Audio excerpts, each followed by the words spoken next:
Adewale Afis, Michael Adewoye, Mohammed Shino, Godfen Cafe. I say very good morning to you.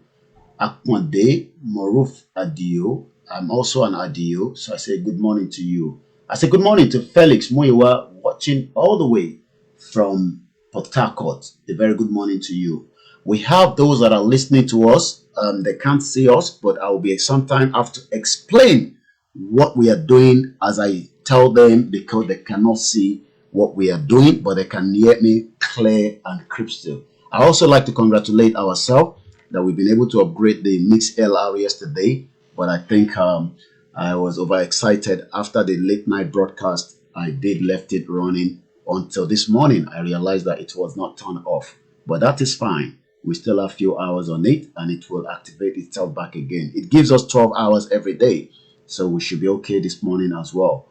Once again, good morning to who else is on the YouTube that I've not said good morning to. We have 9 people that are watching presently. Ayuba Adebi, a very good morning to you. And quickly go back to those that are still joining us on our Facebook, which is Koiki Media Oduduwa. Olayomi Koiki is still being restricted by Facebook, but I would get that back, and as soon as it's back, I will be streaming simultaneously on this page, which is the Koiki Oduduwa that we just opened, and Olayomi Koiki as well. I say good morning to my own brother Collins. A very good morning and happy new month. Rukiat, a very good morning. My sister Timothy Towotowo Perukoyi Ekaro. Omogoriola Timothy Towotowo Darukoyi, and my brother Adekoyi Olaniwaju. I say good morning to all our mothers and fathers. A very good morning to everybody that have joined us this morning and those that will be watching a repeated broadcast. Good morning, Owolabi Yusuf.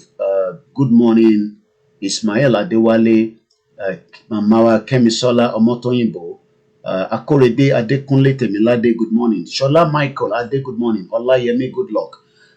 This morning,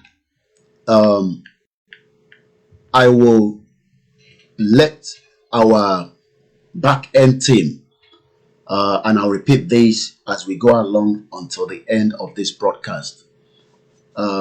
It is not something we might do all the time, but we would do it at random just to continue to support ourselves, and especially those in Nigeria that are paying heavily.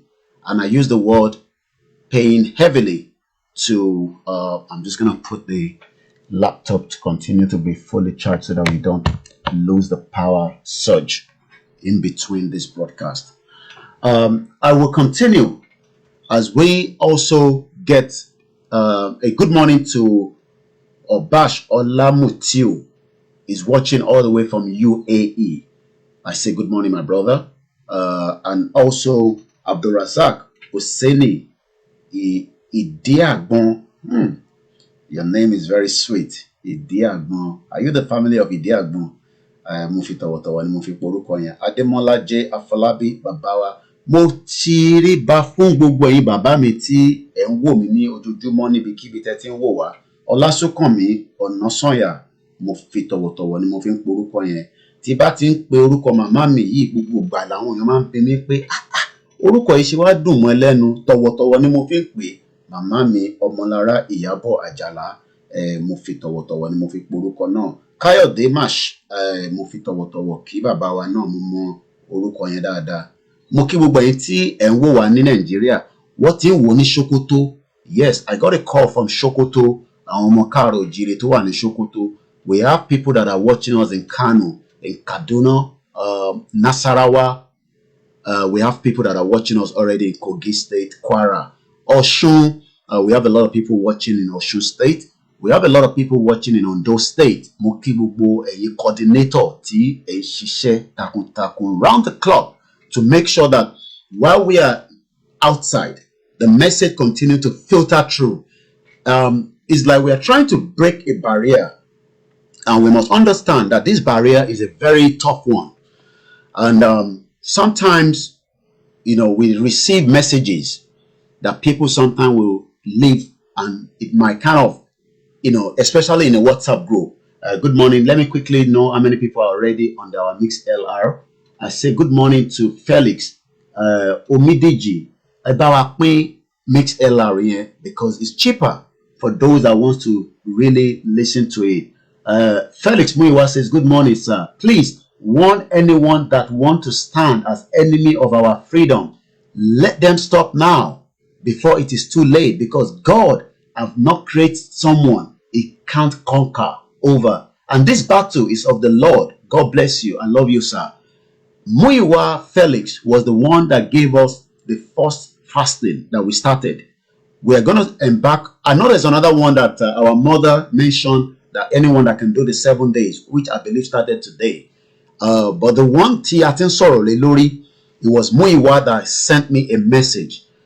When I say I don't know anybody, don't use the word I don't know. We are one as body. It doesn't matter whether we are brothers or sisters. As long as we are Yorubas, as long as we are human beings, we are one. He sent me that message from Port Harcourt that we must fast for 3 days. And the theme of the fasting was focused on our rally. And we've started it. I believe the next one is on the 21st of this month and on the 19th. There's another one that we were told to start on the 1st of September for 7 days. Look, when they say 7 days, it does not mean you have to do this whole 7 days. You can take 1 day out of the 7 days. The whole idea is we are not here to say it has to be Isheshe, Isheshe. Look, our tradition will be used all the time. We are already telling people to embark on that. Because that is the only weapon. That is the only thing that we have now to defend and protect people. We also know that the Bible and the Quran will be used simultaneously. I always tell you, my Bible and my Quran do not go as far. That is my Bible and that is my Quran. I believe in them so much. And I know every time I go to bed, a lot of people are worried, but I am not worried. And I don't want you to be worried as well, because we have the Creator, just like Muiwa said, the Creator, the Father that believe in myself and you, that will protect us from those evildoers. The people that think that they have, when they were talking about MC Oluomo yesterday, I already cursed them. I did not even mention them because their intention, look, MC Oluomo's intention might be different from what we are thinking. Only my broadcast yìí kó yí padà pé ntí bọ̀bọ̀ ẹ̀ dẹ̀ ń sọ yẹn ó dà ń kórí ẹ̀ pé díẹ̀ ó dà ń kórí bàbá tó rán wá ń ṣe ẹni kò pé. But if any one of them, and I use every one of them, even with the royal fathers, I mentioned that yesterday, anybody tó bá sọ pé Oduduwa yóò ní bọ́ sí ó máa sùn kò ní jí. Any one of them, it doesn't matter, they are kings, they are politicians, they are individuals, obìnrin ni ọkùnrin ni tó sọ pé kíní táwa gbé dání kò ní ṣeé ṣe, ó máa sùn kò ní jí. Ó máa sùn kò ní jí.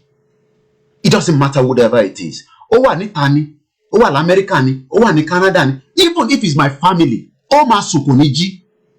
Even my own immediate family, wọ́n máa sùn wọ́n ní jí. Intagbedani is not a joke. Ẹ̀mí àwọn èèyàn wà lórí ẹ̀ gan. And if anyone think it's a joke, let them understand that the curse will come on them, because we have people that are in pain. And if you do not understand that, I will explain that to you. Once again, a very good morning as we embark.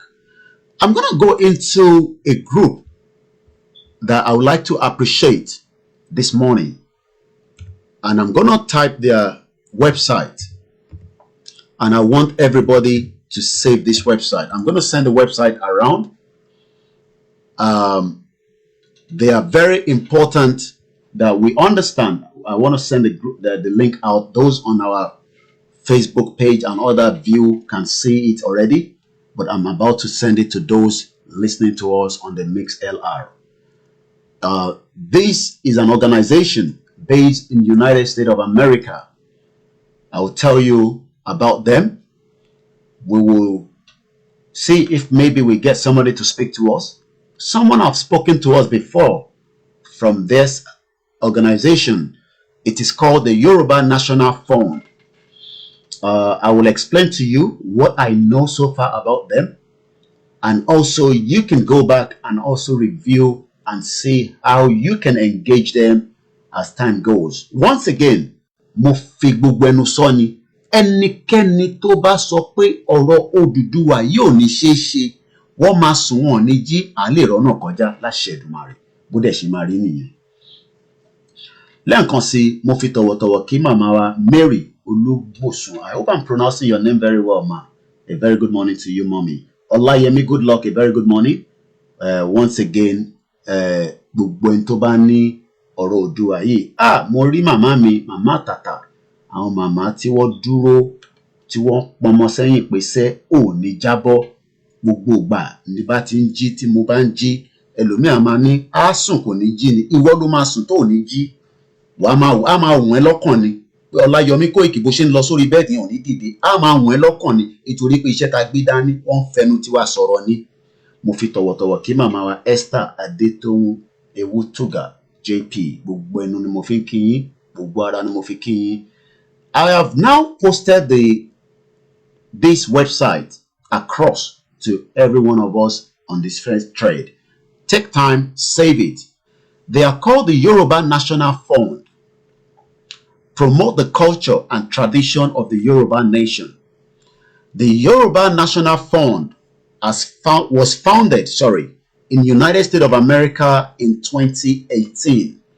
Yoruba National Fund is a non-profit, tax-exempt organization established to promote Yoruba interest and mobilize funds and resources towards the resilience of the Yoruba culture and society.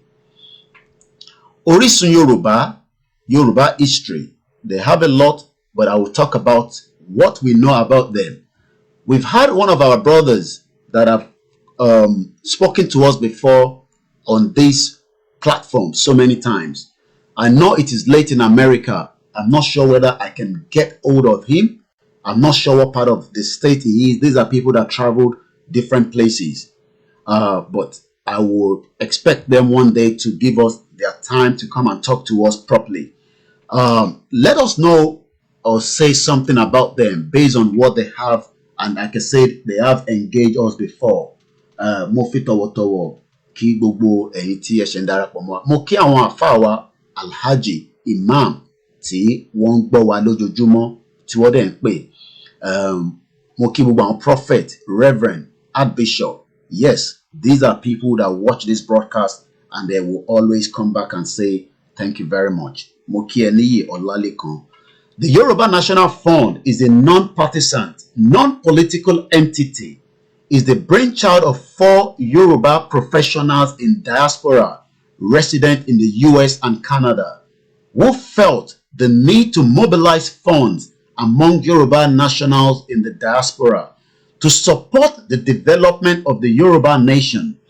Established in the state of Texas, the Yoruba National Fund is a tax-exempt, non-profit corporation organized for exclusively charitable, scientific, educational purpose within the meaning of Section 501(c)(3) of the Internal Revenue Code of 1986 as amended. The Yoruba National Fund serves to promote the educational development of the Yoruba nation through awards of scholarships, building and support of educational institutions with modern facilities and amenities, to propagate and support activities designed to promote the culture and traditions of the Yoruba nation. They're also to support scientific and technological research designed to aid the economic development of the Yoruba nation, to support efforts towards the learning of the Yoruba language, lead and encourage effort towards its adoption as primary means of communication in educational institutions and government established and transaction in Yoruba land. Support all genuine activities geared towards the self-determination of the Yoruba nation and its sovereignty. The Yoruba National Fund, our mission is to think Yoruba first, while our vision is to make Yoruba great again. Why won't you join us? I have said it so many times that different groups are doing different things at different times. This is just one out of so many. Who are those behind these? Like I said, they've got in touch with us while we started this broadcast, and they are still reaching out to us. And I would like to say thank you very much to the Yoruba National Fund for continuing to support the work of Koiki Media as well. Olaniyi Oyedele, CPA. Olaniyi Oyedele is a Yoruba American originally from Abeokuta in Ogun State. He is a graduate of the Geographic from the University of Benin City, Nigeria. He qualified as a chartered accountant in 2002. After passing the final examination of the Institute of Chartered Accountants of Nigeria, known as ICANN, Olaniyi is currently a certified public accountant in the state of Texas. Prior to leaving Nigeria, Olaniyi worked in the banking section in Nigeria, where he rose to become the assistant controller in a major bank. While in the US, Olaniyi worked at the major public accounting firm in Texas, where he rose to become audit manager and managed 3 of the top gross revenue accounts for the firm. He is currently an assistant city editor of a major city in the US. Mr. Oyedele sits on the board as treasury of the foremost community action agency responsible for the management and operations of Head Start program in the state of Texas. We also have Richard Akinwande Olurumbi, P. Engineer. Richard Akinwande Olurumbi is a property manager with a British Columbia-based development company where he manages residential and commercial buildings. A graduate in Russia from Moscow State University of Civil Engineering with a master's degree in civil engineering, specializing in building design. After graduation, he lived in Russia and traveled extensively in Europe, Asia, America, before moving to Calgary, Canada in 2013. Aki is a registered engineer with the Association of Professional Engineers, a geoscientist of Alberta, Canada. Before moving to Canada, he was a leading construction manager and a designer of various high-profile civil projects in Singapore and Moscow. He is originally from the ancient city of Ile-Ife in Yoruba land. Ojo Oyebisi is originally from Ibadan, Oyo State. He received a B engineer in electric engineer and a MA in economics from the City College of City University of New York. He also received an MBA from the Robert H. Smith School of Business at the University of Maryland. Ojo is currently the CEO of Ajudu LLC, a real estate management company. Ojo is also the author of Mechanics of Ifa Divination System, highlighting some elements of technology knowledge in Ifa and its division system. Olugbenga Ojewale, I believe we don't have any information about it. How can you reach out to them? You can inquiry by inquiry@tynf.org. You can also place an order. They are on Twitter. They are also on Facebook. They are also on Instagram. Go and find out a little bit more about them. You can get involved as well with them. They have a lot to offer and to promote what belongs as Yoruba people. Like I said, we would like to appreciate them for their donation towards Koiki Media. And like I said, we will continue to work with different organizations and different groups across the world. Yoruba are very intellectual. The Yoruba people are very brilliant and they are all over the world. Like I said, these are just one out of so many that are ready. Once you hear me say, Koiki Media, when we get our Yoruba land back, we will transform, we will turn it, we will promote it, we will bring it to the standard of the international community. Also, your daily limit has been reset. Okay, that's good. So we're just go ahead with our mix LR. As soon as that one ends, we're just going straight into it. Good morning, sir. Who is the coordinator of Ondo State? You can reach out to me. The number is +447594050979. I repeat that number again. Get in touch with me, Oluwafemi David, on the Mix LR. Yes, the National the Yoruba National Fund. Over important that you can check them out. They have a lot to offer the Yoruba people. We'll talk about them again before the end of the broadcast. As we embark on this broadcast this morning, we continue from where we stopped yesterday. We will look into the topic that we were treating yesterday. We're on Twitter about our law sign, petition, and the poll. I'm going to go into the poll and the petition, but we're going to start with the petition this morning. I've opened quite a lot of different things. I'm going to close some of them. Also, I can confirm officially that the Mayegun Diary Political Live, a lot of you know Mayegun very well. He's my brother. We do talk all the time. His radio station that is also going to be coming up by tomorrow, a day before tomorrow, in the next 72 hours. The Diaspora Radio International will be live officially. Lágbára Ọlọ́run ti Elédùmarè. Gbogbo ẹ̀yin tí ẹ ń fi ẹ̀mí bá wa lọ subscribe sí Mayegun Diary. Yes, see how Yoruba are professionals scattered around the globe. Ẹ tí mọ̀ kankan, wọ́n pọ̀ jamburantu. Ìyẹn la ṣe ń sọ fáwọn tó wà nílé pé ẹ tètè jẹ́ kí a gba kíní kí a lè gbé àwọn èèyàn wá sílé. Ẹ jẹ́ ká gbé wọn wá kẹ́ wá ṣe ribiribi sí ilẹ̀ ọmọ káàárọ̀ òjíire. Wọ́n máa transform ẹ̀ within 10 years. Pálí ẹ̀ ò ní ní tóun sá káàkiri lọ sí. Kí ló ń lọ wá ní Oman? Kí ló ń lọ wá ní Cairo? Kí là ń wá ní UK? Kí là ń wá ní Canada? Nígbà tí ọpọlọ wà. Àwọn eléyìí tí ń sọ fún wa pé sẹ́ Koiki Media àti ṣetán a máa fund ẹ̀ right from the scratch, and they are not joking. And it is not just one group.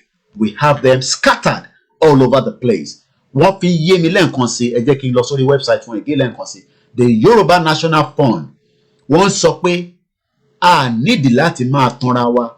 Owó ń bẹ níbi tó wọ́ wà. Kúkú sì ń bẹ ìta máa fi túnlẹ̀ káàárọ̀ òjíire ṣe. Ó wà, ọpọlọ dẹ̀ wà. Kí la wá ń sọ pé ìyà máa jẹ wá tá bá kúrò nínú Nàìjíríà. A ní ká kúrò nínú oko ẹrú. Ohio Aderomu, I believe you are back in Germany. In làwọn yẹn, he came all the way from Germany, even though he planned it, but he was here with us during one of the leaflets that we distributed across London in Peckham about a few weeks back. I hope you got back home safely. Ola Toibaz, I hope I pronounced the name. I say good morning to all our Biafra brothers and sisters. When they come in, let us appreciate them. Some of them will say, hey, Nnamdi, now the one way start all this, don't just leave it. The most important thing is let us remain focused. We are not fighting anybody. Our fight is with the Fulani man that wants to overrun us and take what belongs to us. 29 more days before the most powerful rally across the world.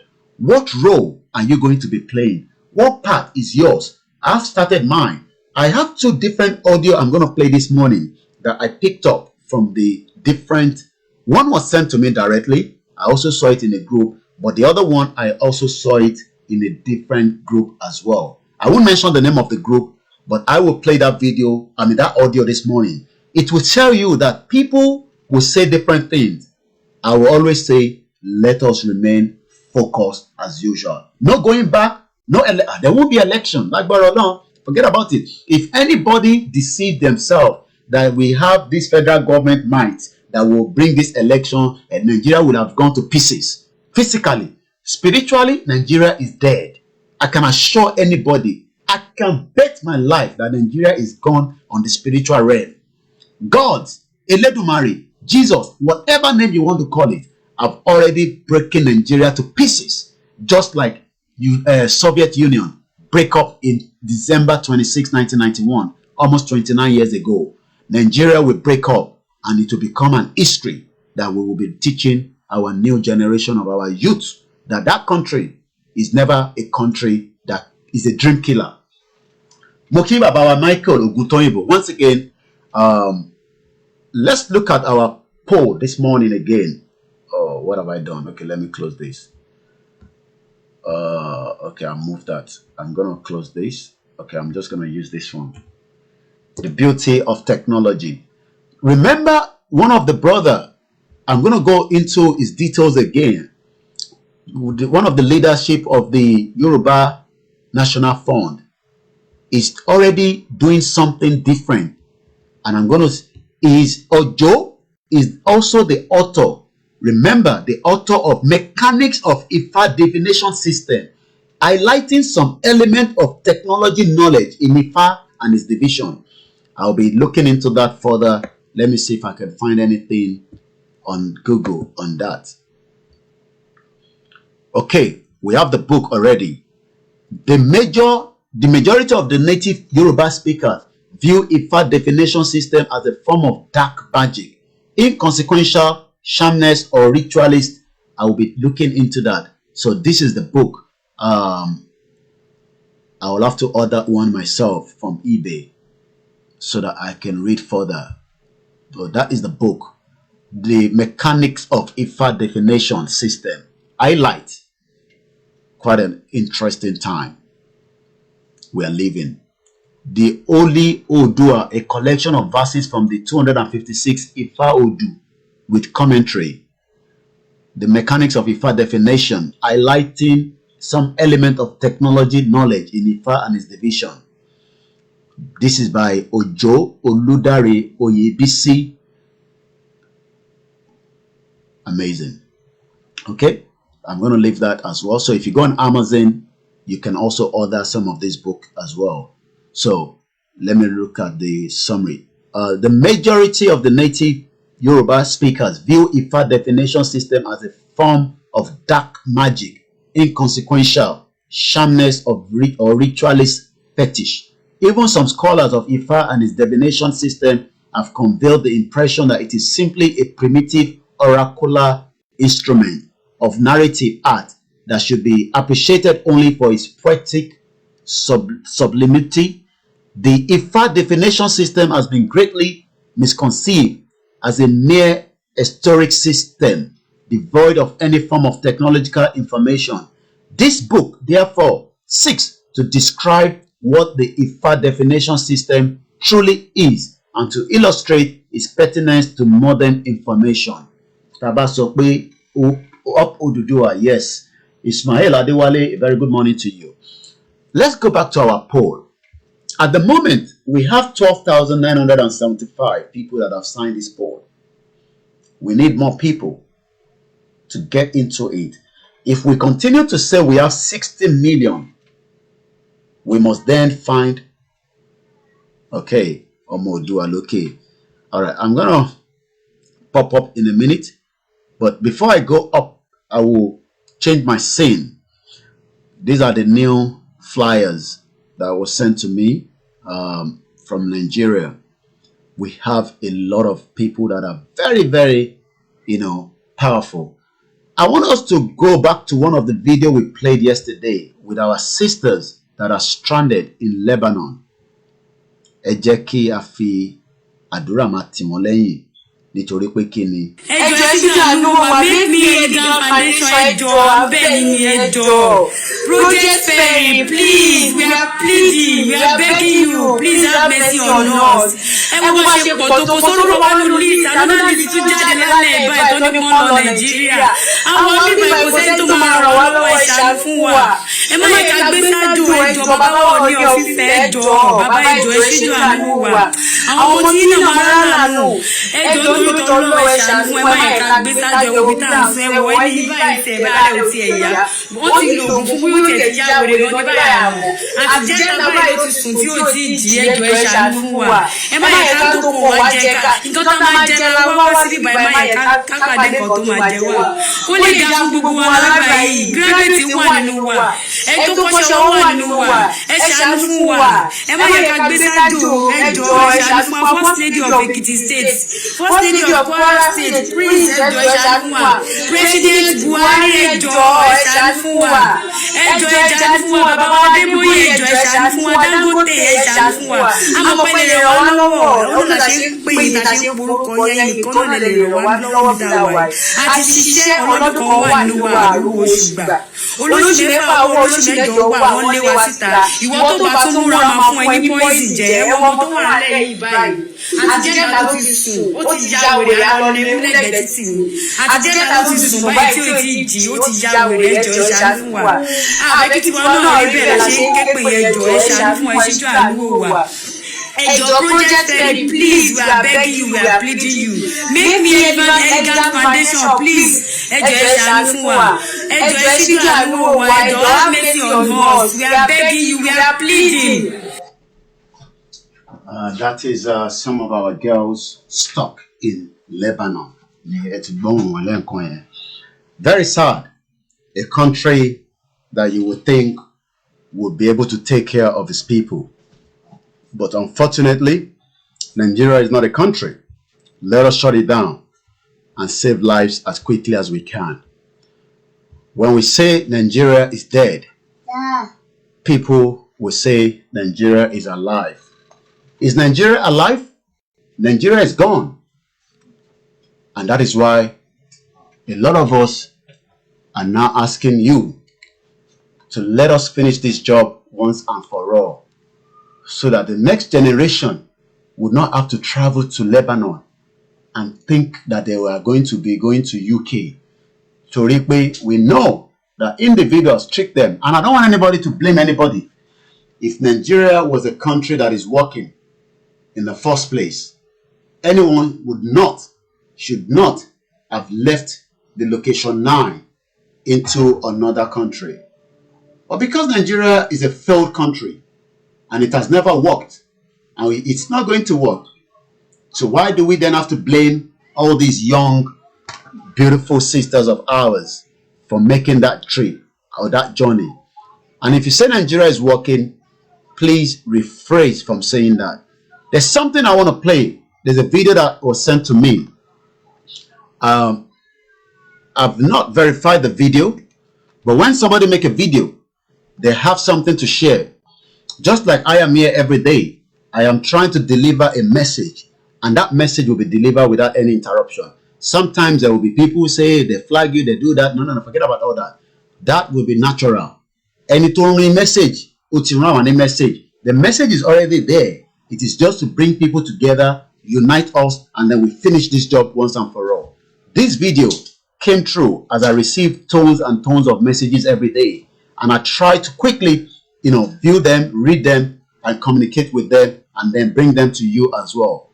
Let us hear this side of this individual, and I'll be back on my seat again.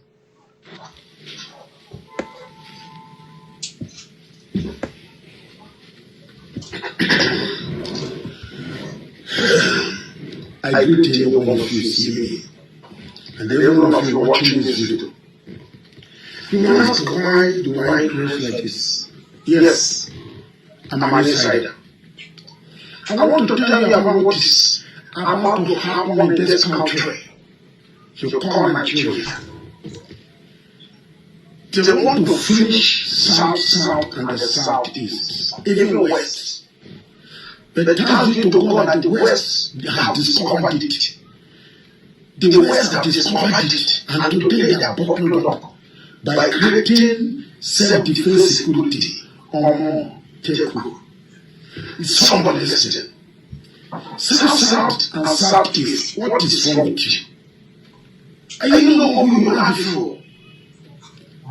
Most of the so-called our Christian leaders, you are preaching what? What are you preaching? There should be no war. There should be peace. Peace here, peace here. The person you are preaching, the he or the devil believe in peace, nonsense. When God was in heaven talking about peace, read your Bible, pastor. God was preaching peace in heaven. He's a peaceful God. But when Satan rise up, in the book of Revelation chapter 12, what did the Bible say? And there was war in heaven. When you call for peace and peace in the fifth coming, what do you do?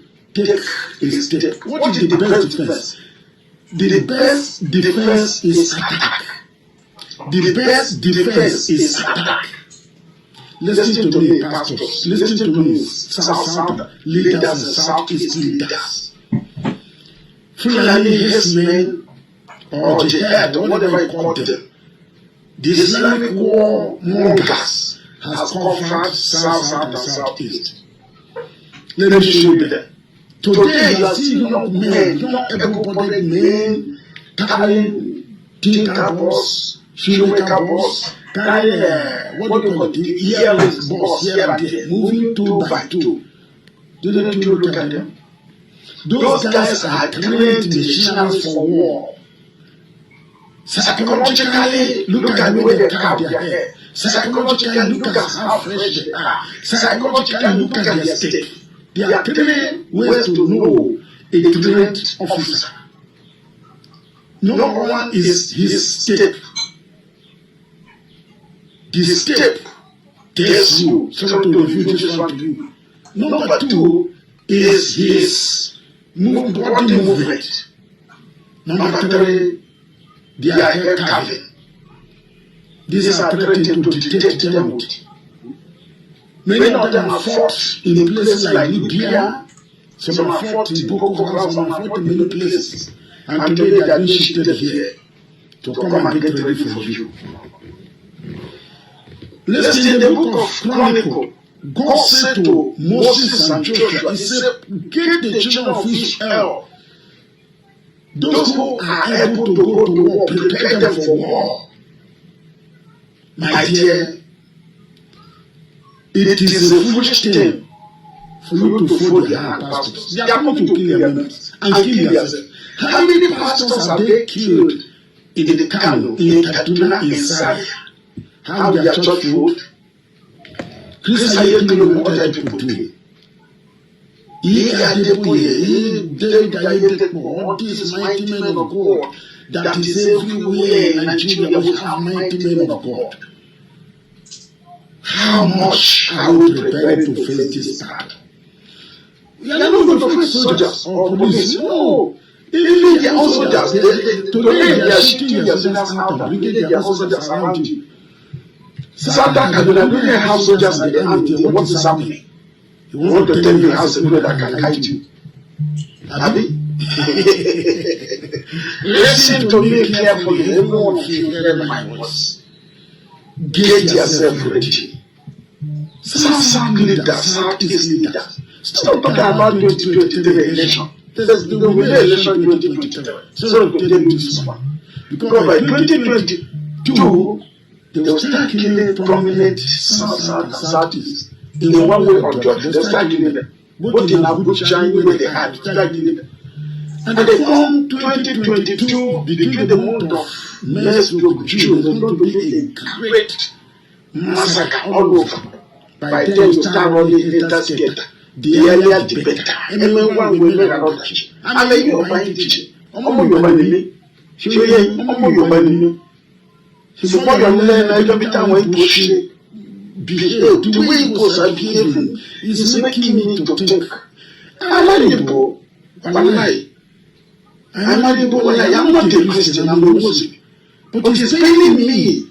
This case is not it's not Islamic. It's Islamic don't go to war. Quran never advise you to fight or kill innocent persons. It's not in Quran. Quran said if you kill an innocent person, since they are killed to go war. Quran is against all this innocent killing. But some certain Muslims have decided to become satanic and demonic incarnate. Today, their weapons are in your land. They can hide the weapons all over your land. Today, their missionaries are in your land waiting for the last worship for them to start their work. And you are there. They are there fighting for money. Money, here and there. One day you will run and look at your money if you don't take time. South leaders wake up. Somebody that brought this video, please help me send this video until it reach to all the governors in South and Southeast. Until it reach to all the prominent men in South and Southeast. If you don't send your people now, you will regret. In the book of Esther, Mordecai said to Esther, do you know this is the purpose why God placed you there to deliver Israel? And on that note, is an insider, and an insider do not reveal their face. So that is the reason why the face must be covered. And I'm sure we don't want him to compromise his identity. So Iditi Oshi cover Joenia. Shit whole country. But my problem now is the next audio I will play you will then continue to say to those that are thinking we are the problem And this is an audio I picked up from a WhatsApp group. I won't mention the name of the group, but it was a message. I slept at about 3 o'clock this morning, or some literally after 3 a.m. That's why we came a little bit late at 6:30. And you can imagine, difficult to wake up again just like that. But I think we started the broadcast right on time at about 7 o'clock because I had to also clean up before coming on air. While I was going through after the late night broadcast, I was trying to catch up with all the messages that have come through since afternoon. I was replying people, and I was also getting few more calls, especially from Canada and US because of the time frame. But I went into a group. Sherry, I have more than, I don't know how many groups. But sometimes a group, because something is there, think of group here, scroll through. Look, there are tons of messages. Tons. And it's very difficult to quickly face through or filter through in to filter only missing me. But sometimes in stay a little bit. Imagine how many audio that pass in different groups. Tell you know one in there. But I saw this one, or I rather was in this group. Like I said, I won't mention the name of the group. But an audio came, and that audio is what I want us to listen to this morning.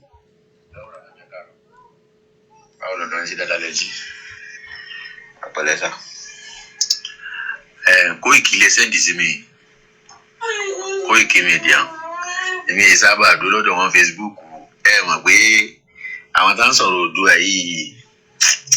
Ọlọ́run ṣàánú mà ni. Ó wu ọ̀pọ̀lọpọ̀ èèyàn. Ó wu èmi náà bẹ́ẹ̀. Oduduwa yẹn ò lè work. Kò lè work. Ẹ̀wọ̀n pa àbúrò àtàǹjà fún Oduduwa ẹ̀sìn. Àwọn ará ìlú òyìnbó ló pọ̀ jù. Àwọn táwọn ìlú òyìnbó lọ̀rọ̀ yẹn kálá. Àwọn táwọn Nàìjíríà ọba láàfin Ọ̀yọ́ fọwọ́ sí ni. Àbúbá fẹ́ fọwọ́ sí. Sọ́bàsanjọ́ fọwọ́ sí. Okay, somebody said they can't hear him very well. I tend not to use the speaker in the last couple of weeks because when I use the speaker, I want to watch the mixer. Facebook. So let's try something this morning again. I'm going to turn the speaker on. We have not used the speaker for some time now, but I'm going to turn it on, and I hope it will kind of solve the problem.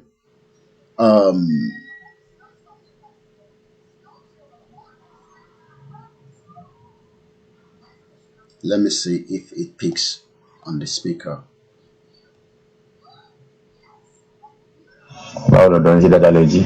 Okay. Please, everyone that is listening from different platforms, especially those on the Mix LR, if you can hear after I play this audio, I am using the speaker. It is important that I know that you can hear simultaneously. If you can't hear, let me know. Okay, not now, mommy. Until play. But as soon as I click on the play, I want everybody to say yes, I can hear, especially on Lori Mix LR. So I'm gonna play it now.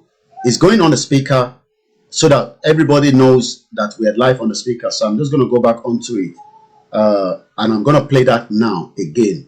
Please, it is very clear on Facebook. That's fine. I'm more worried about the Mix LR and QRS, can you please tell me as soon as, okay, volume boss. Okay, yeah, okay, not now, but I'm going live back now with that audio.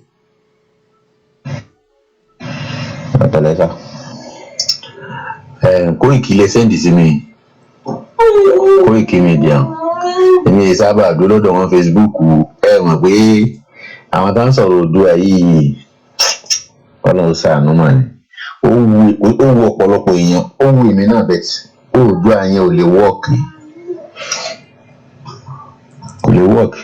dáhùn pa àbúrò àtàǹjà fún Oduduwa ẹ̀sìn àwọn aráàlú òyìnbó ló pọ̀ jù àwa táwa lóyìnbó lọ̀rọ̀ yẹn kálá àwọn táwa Nàìjíríà ọba láàfin Ọ̀yọ́ fọwọ́ sí ni àbúbá fẹ́ fọwọ́ sí Sọ́bàsanjọ́ fọwọ́ sí àbí Tinubu fọwọ́ sí kò sẹ́ni tó fọwọ́ sí inú ọ̀nà ìdàtọ̀ wá fẹ́ gbà wọ́ọ̀kì so program wọn mi ò kí í sẹ́ndì rárá débi pé mo fẹ́ wò mi kì í dúró ń bẹ̀ rárá mi kì í dúró ń bẹ̀ débi pé mo fẹ́ wò kódà Koiki mo ní Facebook pẹ̀ gbogbo ṣe wá sọ̀ náà pátá AY Citizen mo ní Facebook pẹ̀ Oduduwa nẹ́tíwẹ̀kì Oduduwa kíní TV wọn gbogbo ẹ̀ mo ní mi kì í wò ni èyí kì í sẹ́ndì ẹ̀ sọ̀rọ̀ wọn ò kì í wú mi lórí ọ̀rọ̀ wọn ìwú mi lórí torí pé ọ̀rọ̀ gidi ni wọ́n sọ kì í sọ pé kì í sọ̀rọ̀ gidi o bẹ́ẹ̀ kò lè wọ́ọ̀kì àwọn tá jẹ́ ògbóǹtarìgì Nàìjíríà ń fọwọ́ sí ọ̀nà ìgbà tó wá fẹ́ gbà wọ́ọ̀kì tí o kò sọ̀rọ̀ kan tá fẹ́ sọ tó wú mi lórí tí èmi kò mọ̀ tẹ̀ fẹ́ sẹ́ndì ẹ̀ ó lè jẹ́ nìyẹn jàre Awíkóńkó sọ̀rọ̀ ẹgbẹ́ máa Awíkóńkó rẹ̀ ó wá sọ̀rọ̀ láì lánàá so ohun tí mo ń sọ ìgbọ́n Awíkóńkó sọ Awíkóńkó ní kò lè wọ́ọ̀kì tẹ́ ẹ bá fẹ́ kí n gbọ́ Awíkóńkó tẹ́ ẹ bá ní kéde ẹ̀ tẹ́ ẹ bá dẹ́yìn ní tẹ́ ẹ bá fẹ́ gbọ́n tó sọ lánàá ẹ sọ fún mi kí n sẹ́ndì ẹ̀ sí ohun tí Awíkóńkó sọ lánàá ó ní wọ́n ti pè wọ́n ní ìfáìtì pé kò náà wàá sọ̀rọ̀ lórí Yorùbá TV Oduduwa TV ó lóun kàn dáhùn lóhùn ó ní torí pé ó lóun ti mọ̀ pé kò lè wọ́ọ̀kì ó ní torí pé tó wá máa wọ́ọ̀kì ó náà ti mọ̀ àwọn ọba ó ní kó tó lè wọ́ọ̀kì báwọn ó ní kó bá Aláàfin Ọ̀yọ́ àti ọba Afẹ̀ ó ní kó parí ìjà ṣé ìjà wọn sì lè parí ìjà wọn ò lè parí so bí pé ní ìgbà tó ṣe yìí gbanijà rẹ mọ́ dá wọn lọ. That is a Yoruba man. A very good morning once again, and welcome to another part 109. That person is not in Nigeria. Is not in Nigeria. I don't know what part of the world he is, but he's not in Nigeria. Like I said, that audio, I picked it up at almost 3 a.m. yesterday. And it just indicates millions of Yoruba people thinking in that same direction. Millions of them thinking in that direction that could work. But we are telling them this morning that it has already worked. I will not curse this person. What a bullshit page gone lórí group here. Group Timothy Picker here. There's been a lot of cops rain on him. But what I tell people is, ẹ jẹ́ ká máa wò, who laugh best or who laugh last. Ṣé rí ojú táwọn fi ń wo Nàìjíríà pé kíníyàn lè work. Bẹ́ẹ̀ ni àwọn tó ní nǹkan wọ́n sọ pé àwọn ti parí ẹ̀.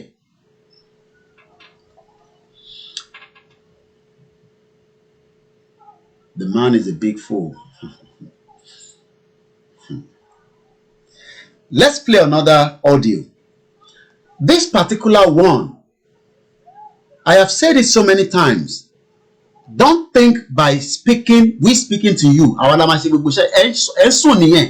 Pé ìtorí Koiki Media jókòó sórí ìjókòó bíbá. Citizen wa jókòó, Heritage, Mama Werelu, Oshatola, ẹ wá fi pa wa la máa lọ ṣe gbogbo ṣe yẹn. Then we don't know what we are doing. Everybody ló máa ṣiṣẹ́, iṣẹ́ tèmi lè ní gbé dání. Ẹ lè bring advice wá sórí platform. Kí lẹ́yìn náà ń ṣe lórí ẹ̀? Because people are very quick to judge and criticize. But the question is, kí ni ìwọ náà ń ṣe? Ìgbésẹ̀ wo ló ń gbé?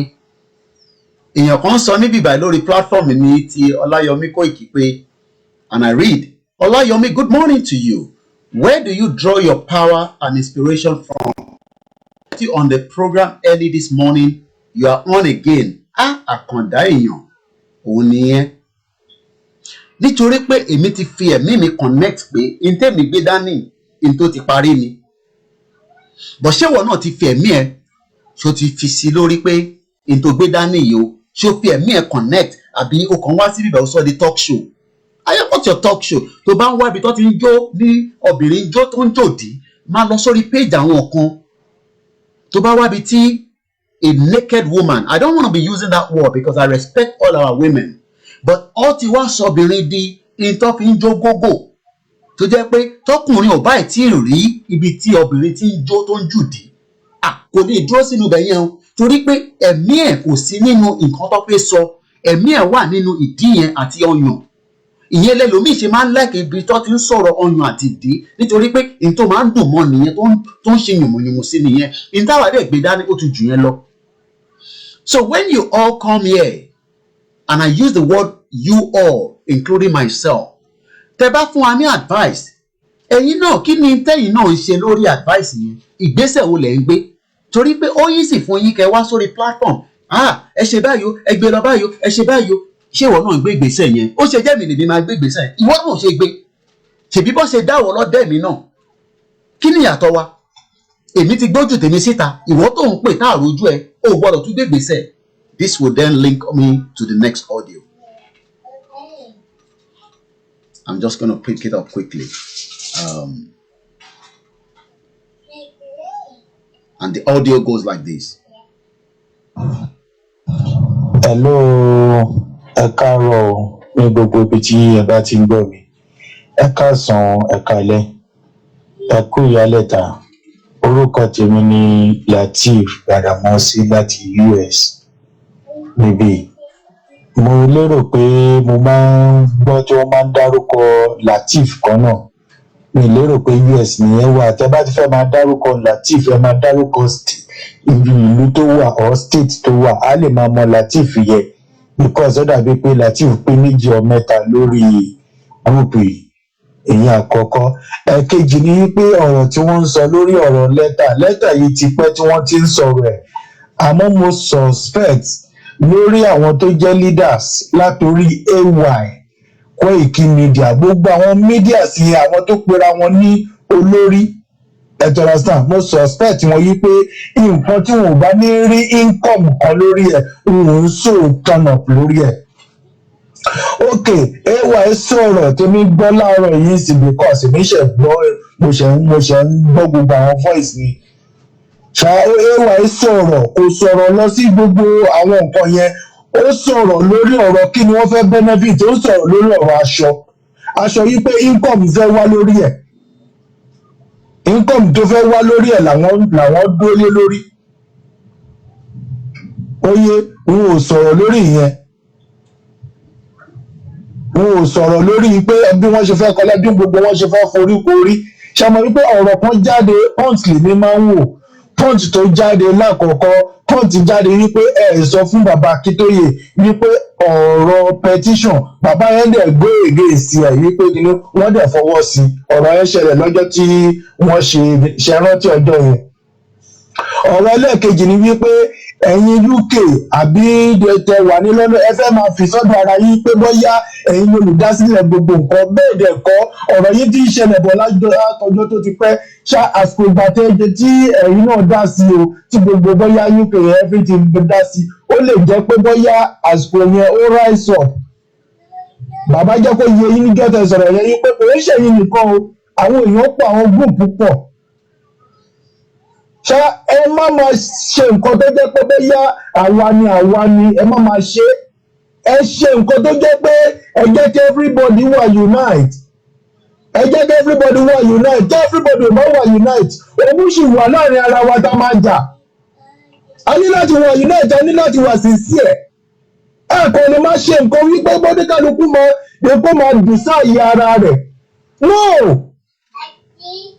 Ṣé ọ̀rọ̀ nǹkan tí mo rí nìyẹn ẹ lọ ṣàtúnṣe ọ̀rọ̀ tí mò ń gbọ́ lẹ́nu obìnrin yẹn láàárọ̀ yìí pé òun lọ kọ lẹ́tà sáwọn bàbá wọn ṣíṣe gbogbo ọmọ Yorùbá ló pẹnu papọ̀ kí ló dé tẹ̀ ṣiṣẹ́ lórí yẹn wípé kí gbogbo wa ti gbogbo ẹgbẹ́ pọ́pọ́tà wa àtàwọn tó ń ṣe kọ́fíìmọ̀ ní pẹnu papọ̀ ní wọ́n ti sẹ́ẹ̀dì lẹ́tà yẹn kò sí no comment lórí ẹ̀ ọ̀rọ̀ aṣọ nǹkan ọ̀kọ̀lẹ̀ ń bá kiri kò ṣe nǹkan kan ni ẹ máa ṣe tó máa fi mú aṣọ yẹn tó máa fi mú aṣọ yẹn níyì ni àwọn ọmọ ògbọ́n nǹkan kan yí pé ó yẹ kí á ti kọ gbogbo lẹ́tà yẹn kí wọ́n ti gbọ́ ṣèlúgbà wọn bá gbọ́ ni wọ́n ti mọ̀ yí pé àwọn ọmọ Yorùbá fẹ́ ṣe nǹkan báyìí ìgbà yẹn ni ọ̀rọ̀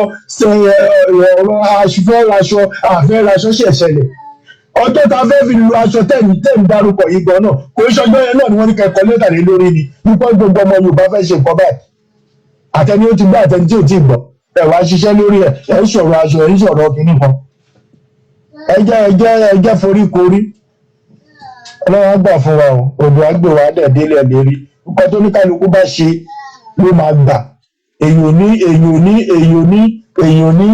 ní tajà yẹ̀pẹ̀ tó bá gbowó òkúta gbogbo nǹkan tó ní kálukú bá ṣe ní kọ̀kọ̀ àti ní gbangba oníkálukú á kéde ìṣẹ́ owó ẹ̀ ó dàbọ̀. And I hope you have all listened to those two audios. These are what we deal with every day from different individuals. The first question I want to ask is, ṣé wọ́n fa kí orí ẹlòmíì kó má bẹ̀rẹ̀ internship? Every day I come here, I tell you how you can start something by also talking. I'm going to open the phone line in a minute.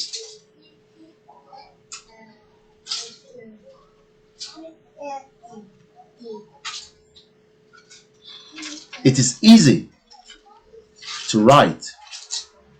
It is easy to talk. But it is not easy for them to put their face out to the danger that they are scared of.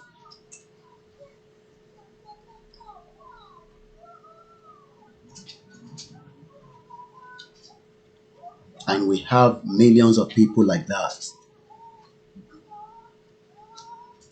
You've listened to those two audio. And these two audio, out of thousands of audios that circulate on all the groups, which is more than 30 or more, with tons and tons of messages, I was able to pick these two because I know some of you are also thinking in that direction.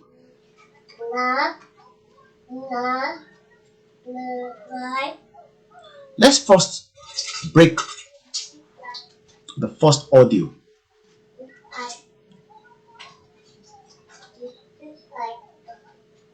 This is supposed to be private. No, it's not private because it's been circulated. It is not private. You don't know what you're talking about, Ebenezer. That is not private. That call or that audio is not private. That message is already out there. And it doesn't matter even if it's a private. It shows that people that are watching think that we will sort all the problem out when there's organization out there. What are you doing as an individual as well? Do you want to drink? What are you doing? What are you doing? So when people say, oh, she UK, what is she? Why don't you start the same thing in America? What does it take to go on live Facebook and start talking about the self-determination of our people? What does it take? I am asking everybody, what does it take? Because you've just had somebody there saying that this is a private call, we should just ignore it. You've had somebody there that has just posted a comment. Yes, the line is open to call. +4475 94050 What does it take for you to set up like this with your mobile phone and talk to the world and bring your face out every day and challenge the authority that you want your Yoruba people to have self-determination? What does it take for anybody to write a letter? What does it take to write a letter to your own MP? Have we not said that here before?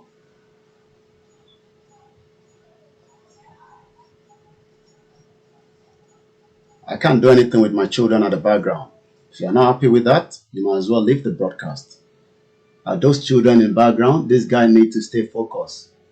There's nothing about focus. If you don't like the children at the background, you have every right to leave the broadcast. There's so many platforms that you can go and watch, and I don't regret saying that. So I should tell the children to leave this broadcast so that you can enjoy the broadcast. Who are you to tell me that? I'm talking to that comment from Murphy's saying, are these children in the background? This guy needs to stay focused on the children. Most people in diaspora are tired, just want to be relevant before people in Nigeria. They should not be taken serious. These are part of what we are saying, you know. The message that means focus is about the children at the background. What does that do to you? The message that we are discussing here about the self-determination of our people. You can see the comment.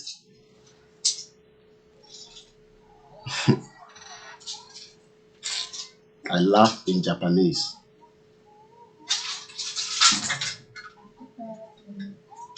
Happy birthday, you.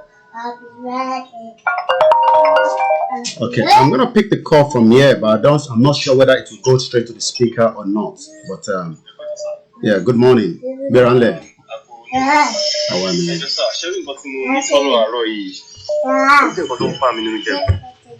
Yeah.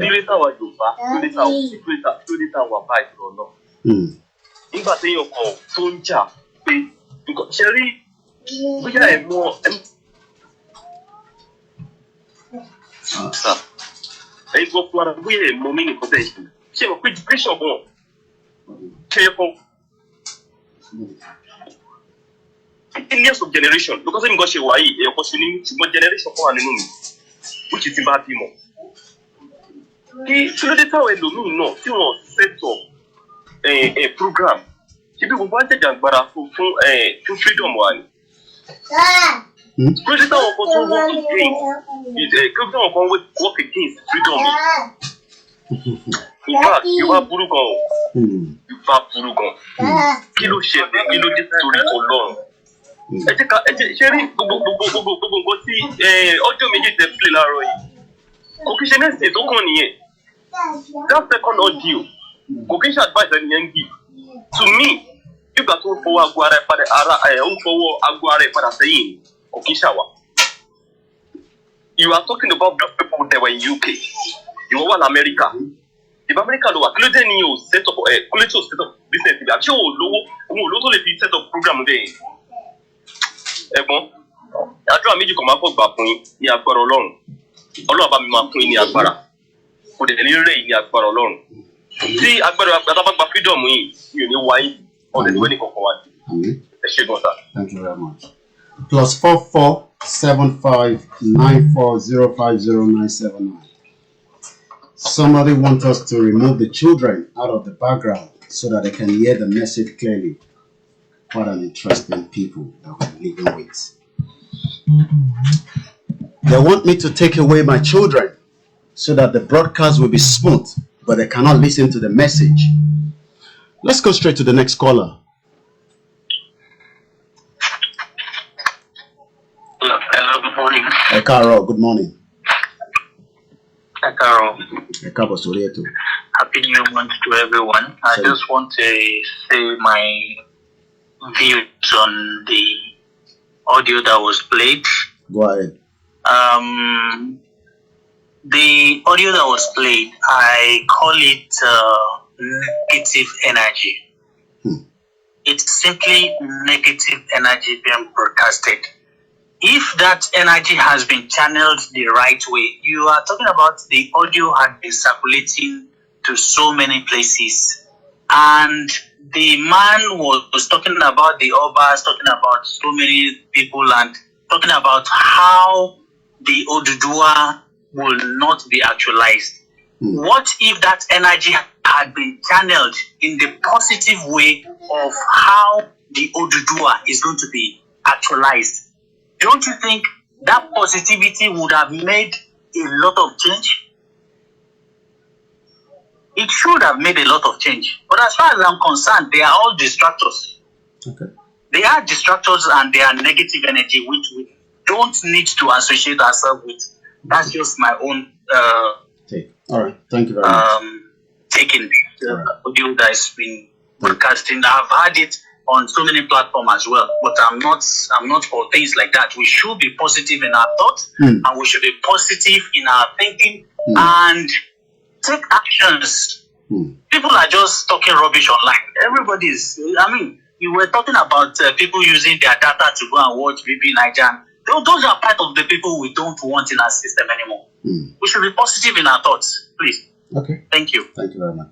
Let's go to the next caller. Ekaro, Ekabo Sorieto. Ekaro.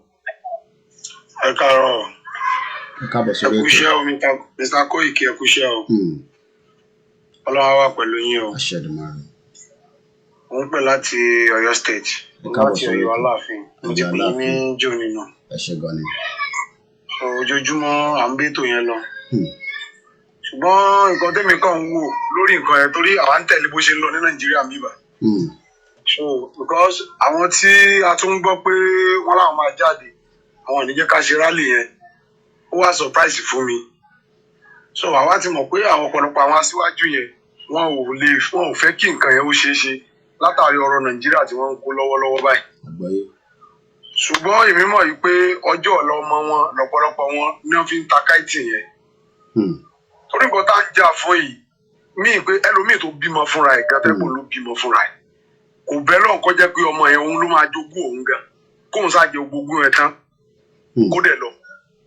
So how come báwo ni ẹ ṣe wá fẹ́ kí Nàìjíríà báwo ni ẹ ṣe fẹ́ kí ilẹ̀ Odùduwà kó ṣe é ṣe.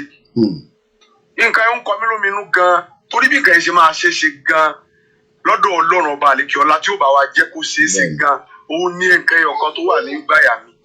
The reason why ni pé ṣùgbọ́n mo kàn nígbàgbọ́ pé kò sí nǹkan tí ò lè ṣẹlẹ̀ o. Ṣé ń tọ́lọ́run ò lè ṣe àfin tí ò bá ní ṣe.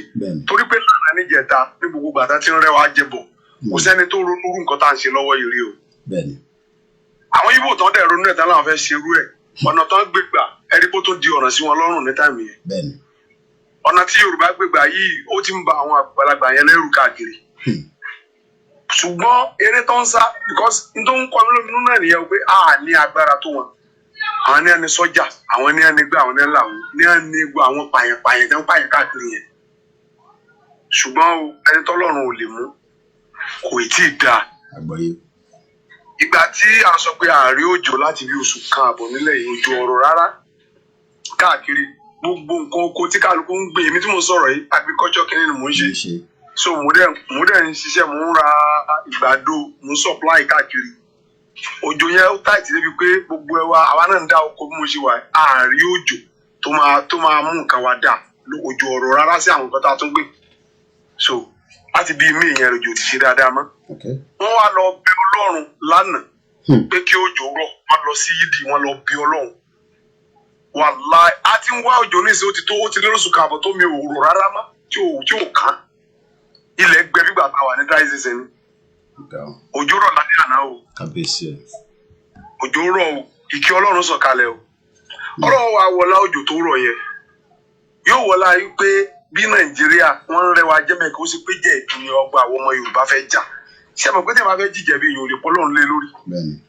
ẹni tó jíjẹ bí ó tó lè pe Ọlọ́run lé lórí ṣùgbọ́n Ọlọ́run lè má dá lóhùn tọrọ ti rí pé nǹkan tó ń sọ yẹn kò ráìtì ṣùgbọ́n Ọlọ́run wọlá orí ọmọ kékeré tá àti ìtùnbí tó máa jàǹfààní nǹkan tẹ́ fẹ́ ṣe yìí Ọlọ́run á jẹ́ kó ṣeé ṣe nǹkan tó máa jẹ́ kó ṣeé ṣe Ọlọ́run mú wá fún wa àwọn táwọn ajá síwájú wa náà tán ní oníṣẹ́ṣe Ọlọ́run lọ́ba àfọwọ́tọ̀ ọkàn wọn á jẹ́ kó ṣeé ṣe tó bá wá ṣeé ṣe táwọn onífẹ́ nìkọ̀ọ̀kan wá ṣàwátì níbẹ̀ ọlọ́lá ìdáyìí èmi kí yín gan ni o mo ẹkúṣẹ́ o Ọlọ́run á ràn yín lọ́wọ́ gan o ṣùgbọ́n gbogbo àwọn tó ń ṣiṣẹ́ lórí nǹkan yẹn àárín nǹkan yìí spread ní Nàìjíríà o ò jẹ́ ká rí spread o wọ́n ń sa àwọn èèyàn o.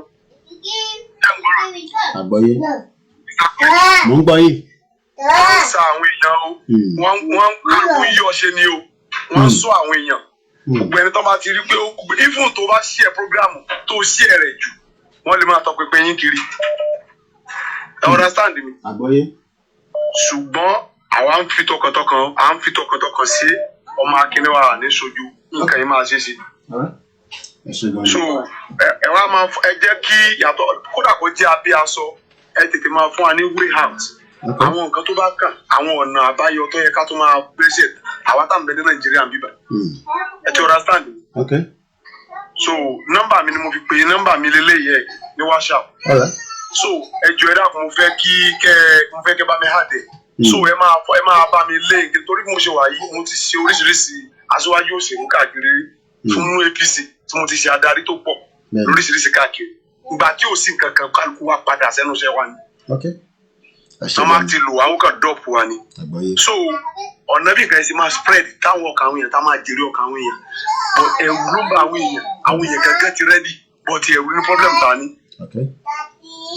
So àwọn ìmọ̀ràn mi ta ọ̀rọ̀ tá a lè sọ lórí afẹ́fẹ́ ẹ̀jọ̀ mo fẹ́ kẹ́ máa update mi sá. Ẹ ṣé gan ni. Ọlọ́run á bá wa ṣe o. Àṣẹ Èdùmàrè. Èmi náà ń padà sórí ètò láti máa wo nǹkan tẹ́ ẹ ṣe lọ́wọ́ báyìí. Thank you. Ẹ já lọ sí Scotland ẹgbẹ̀ránlẹ̀ alàgbà. Hello olóòtú. Ẹ káàbọ̀ sórí ètò àwa nìyẹn. Ẹ ṣe gan-an ẹ kú iṣẹ́ àwọn alálẹ̀ lẹ́yìn ọmọ àdúgbò. Aṣẹ́dùmarè. Ẹ ṣe gan àdúgbò gan nínú wa ń dùn lẹ́yìn náà àánú fọkàn bá ètò ṣé kò yẹ yín.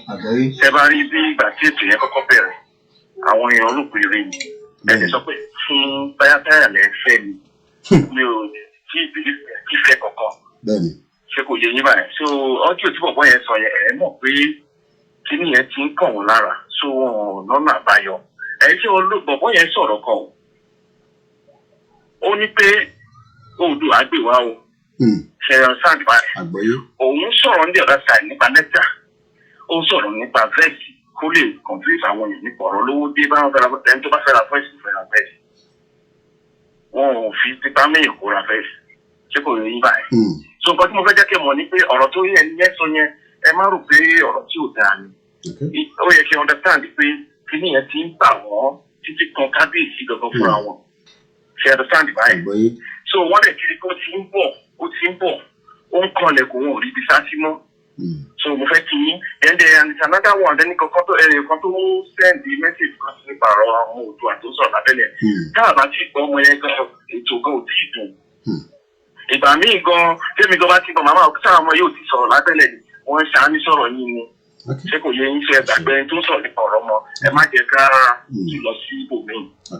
So ẹ jẹ́ ká fáyà hàn lórí ètò kẹfẹ́ ṣe lé ṣe ẹ má jẹ́ ká máa jọ́ sọ̀rọ̀ àṣà àgbàdo yín ẹjọ ẹ bá wa fẹ́ ẹ kí ìfẹ́ táyà yẹn àbí kí lè fẹ́ yẹn lórí ẹ bá wa fẹ́ kán lè mọ̀ pé ọmọ Oòduà ti dé Oòduà gbé wa o ẹ ṣe gan ojú òbí tì mí àwa ti Scotland náà àmúra àbẹ̀rù ṣé kò yẹ yín àbẹ̀rù àwa náà wà lẹ́yìn yín ṣe understand báyìí gbogbo ìtàn council ticket tán council flight wọn ò sílẹ̀ wọ́n ní wípé wọ́n mọ nǹkan ṣe ṣe understand báyìí wọ́n mọ nǹkan tó ń ṣe so àwọn náà ò dẹ̀ sá gbogbo ìtàn sọ yẹn bí kò ní àmọ́ bá ṣe lè wọlé tó bá tẹ̀lé tán àná wọlé ẹ jẹ́ sọ fún lítà wáyé tó bá bẹ̀lẹ̀ rí àwọn náà bá wọn jagun náà.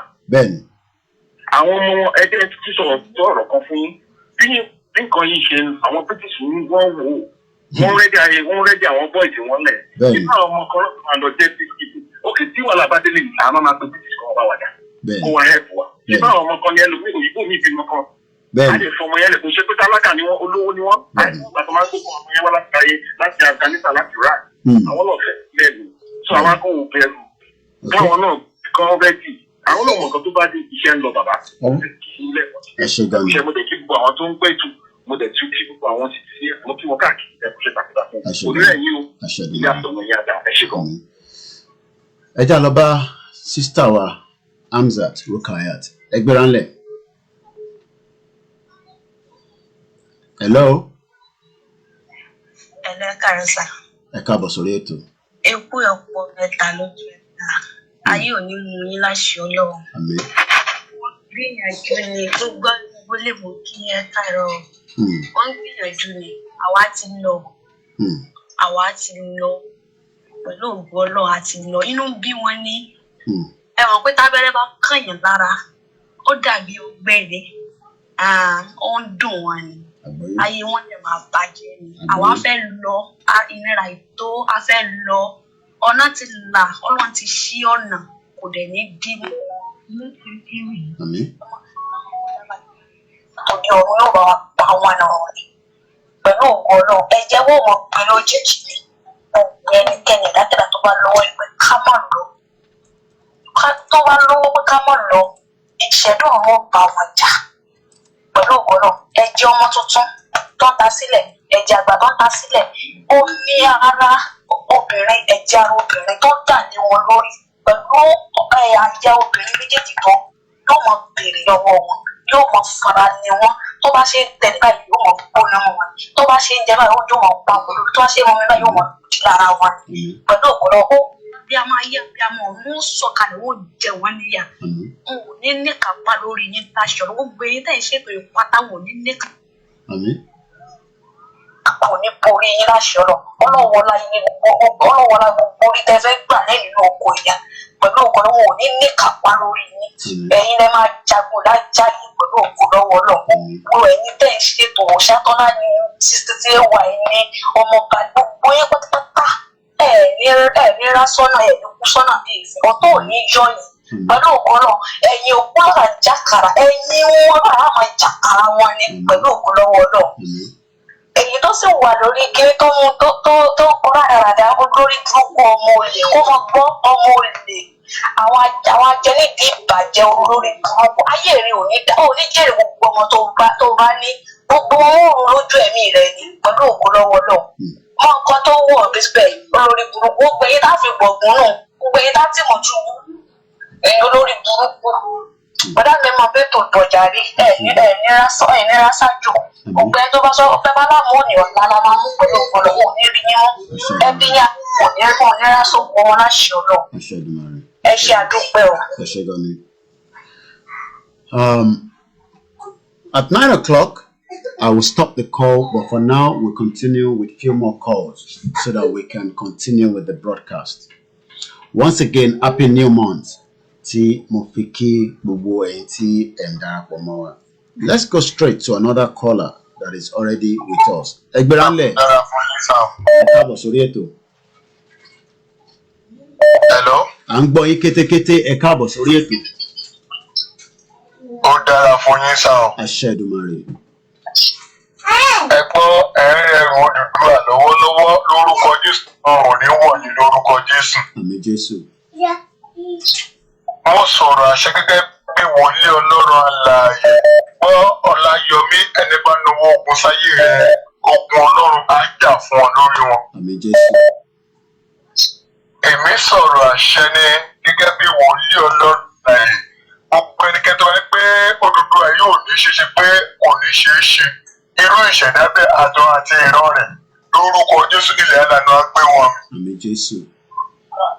Gbogbo ìgbìmọ̀ òkùnkùn ló tó ṣògo lórílẹ̀-èdè lórílẹ̀ Yorùbá lórúkọ Jésù ọ̀gá ògo abámilálẹ̀ abámigbé wọn mi lórúkọ Jésù. Àmín Jésù. Ẹ̀gbọ́n o afẹ́fẹ́ òkè fẹ́ kó má kàn gbé oko lára gbọ́ Ọláyọ̀mẹ́ mo sọ̀rọ̀ àṣẹ sínú ayé rẹ àti wọ àtayé àtọmọ lórúkọ Jésù àṣàṣe ayé ò ní ràn. Àmín Jésù. Lórúkọ Jésù ìbànújẹ́ ayé kò ní jẹ́ ìpín rẹ. Àmín Jésù. Á dára fún ọ bàbá. Àmín. Àṣẹ gan. Jésù Olúwa tó lùgbàlà wa. Àmín. Àmín. Àmín lórúkọ Jésù. Àṣẹ gan alàgbà. Ohun tí mo ní sọ ni wípé èmi mọ̀ wípé Odùduwà ayé àti gbà ó. Àṣẹ Èdùmàrè. Bẹ́ẹ̀ ni àti gbà. Gbogbo àwọn tó ṣì ń lérí pé kò ní ṣeé ṣe kán lọ múra. Tá a bá nígbà lójú wọn à á gbà lẹ́yìn wọn. Àmín. Ẹ lọ kọ sílẹ̀ lónìí ẹ nóòtì ẹ̀. Tó bá nígbà nígbà lójú wọn máa gbà lẹ́yìn wọn. Ọba tó kọlu àkọ́bí Egypt pẹ̀lú ikú ọ̀wọ̀wọ̀ yóò máa wọnú ilé wọn yóò máa kọlù wọn. Because there are many graduates in this Nigeria. Ẹgbẹ́ ọ̀kadà ni wọ́n ṣe káàkiri tí ò sí nǹkan wọn tẹ̀ rí tí wọ́n rí tí wọ́n lù rárá. And I am talking to you, I'm a graduate. But owó tí wọ́n lúwa ló ṣe ń ṣọlá tí Ọlọ́run pè mí sí iṣẹ́ ìránṣẹ́ mo dẹ̀ ti gbà bẹ́ẹ̀. Ṣùgbọ́n orí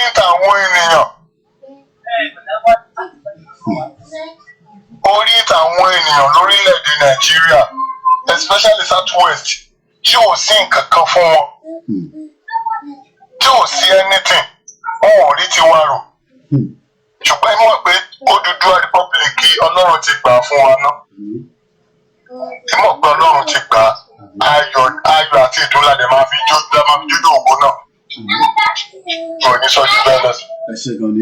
Let's go to the next caller. Let's go straight. A very good morning. Ẹ káàárọ̀, ẹ káàbọ̀. Hello caller, Ẹgbẹ́ránlẹ̀. Okay, let's go to the next caller. America. Ẹ káàárọ̀, ẹ káàbọ̀ sórí ètò. Ẹ kú dájú lọ́dọ̀ yín lọ́hùn. Ẹ káàárọ̀, Mr. Koiki. Ẹ káàbọ̀ sórí ètò. Ọmọkùnrin ọlá ló ń sọ̀rọ̀ láti Amẹ́ríkà. Ẹ káàbọ̀ sórí ètò. Mo kí wo broadcast yẹn látàrọ̀. Ṣé rí ẹ má jẹ́ kí àwọn arábì tí tí wọ́n sọ oríṣiríṣi ojú ọ̀rọ̀ ẹ má jẹ́ kí wọ́n distract attention yìí rárá tẹ́ bá rò ní àròjinlẹ̀ dáadáa ẹ rí i pé nínú gbogbo platform tá a wà yìí oríṣiríṣi àwọn èèyàn ló máa join platform yẹn tó jẹ́ pé wọ́n sí nínú ara àwọn tí wọ́n fẹ́ kí Oduduwa yìí kó ṣeé ṣe nínú kó jẹ́ àwọn tí àwọn bàbá tí wọ́n jẹ́ ọmọ Yorùbá tó ń tẹ̀lé àwọn aráàbí wọ́n á ti lo àwọn èèyàn láti join platform wa táwọn náà máa ṣe èèyàn gidi láti lè jẹ́ pé kí wọ́n distract attention àwọn tí wọ́n gbárùkù ti ètò yìí débi tó jẹ́ pé wọ́n máa ní ìfàsẹ́yìn ọ̀gá wọn pé àwọn èèyàn sọ báyìí wọ́n sọ báyìí ẹ máa kó ọkọ̀ táwọn èèyàn sọ ilẹ̀ ìlérí tẹ̀ lọ ní kẹ́kẹ́ lójúmọ́ kẹjẹ ká dé láyọ̀ àwa táwa pẹ̀lú yín tá a fẹ́ dé ilẹ̀ ìlérí tá a fẹ́ gba Oduduwa nation yìí àwa náà pọ̀ ìyá yìí ti pọ̀ jù àwọn tó dẹ̀ ń lò yìí ikú tó ń rí gbà lọ́wọ́ wọn òun lọ́ ṣe ń ṣe nǹkan tó ń ṣe ẹ má kẹ̀kẹ́ ní wọ́n distract rárá wọ́n distract attention yìí nítorí pé gbogbo nǹkan tó wà nínú ọkàn wọn òun ní pé kí Oduduwa nation kó má ṣe ṣe ṣùgbọ́n lọ́nà pa àdélẹ̀ tí rí lágbègbè ọlọ́run pa ọlọ́run àfún yìí ṣe so gọ́ọ̀mẹ̀ntì yẹn ni mo fẹ́ ni mo ní kí n bá yín sọ ìpè gbogbo ẹni tó bá ti ń lo negative nípa nǹkan tá a fẹ́ ṣe kó yẹ kẹ́ mọ̀ pé wọ́n sí lára àwọn adájà fún Oduduwa àtàkùn wọ́n sí lára wa rárá wọ́n ń dọ́gbọ́n kó sí wa láàrin ṣùgbọ́n àní gbà fún wọn àní gbà fún wọn ẹ má jẹ́ kó bọ́dà ẹ má bí tó lọ. Let's go straight to the next caller. 0643 ẹ káàárọ̀ ẹ káàbọ̀ sórí ètò.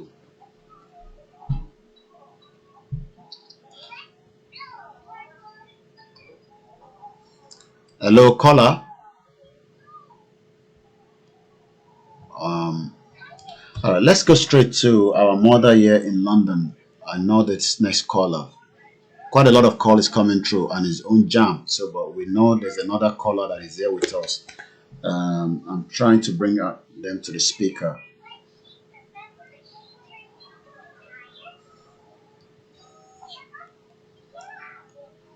The phone is okay. I know there's a call in there. All right, Egberan Lema. Hello. Hello. Yes, go ahead, mommy. I did good. Yeah, good morning. I'm incumbent. Alafia Lawama. I'm very blessed. Thank you very I much. just wake up. Okay. I released a revelation Okay. yesterday night.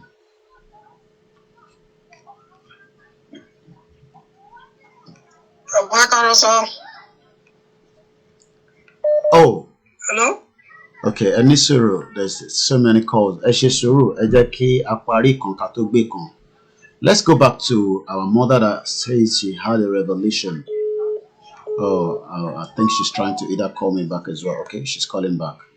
Yeah, go ahead. I think there was another call that I mistakenly picked up.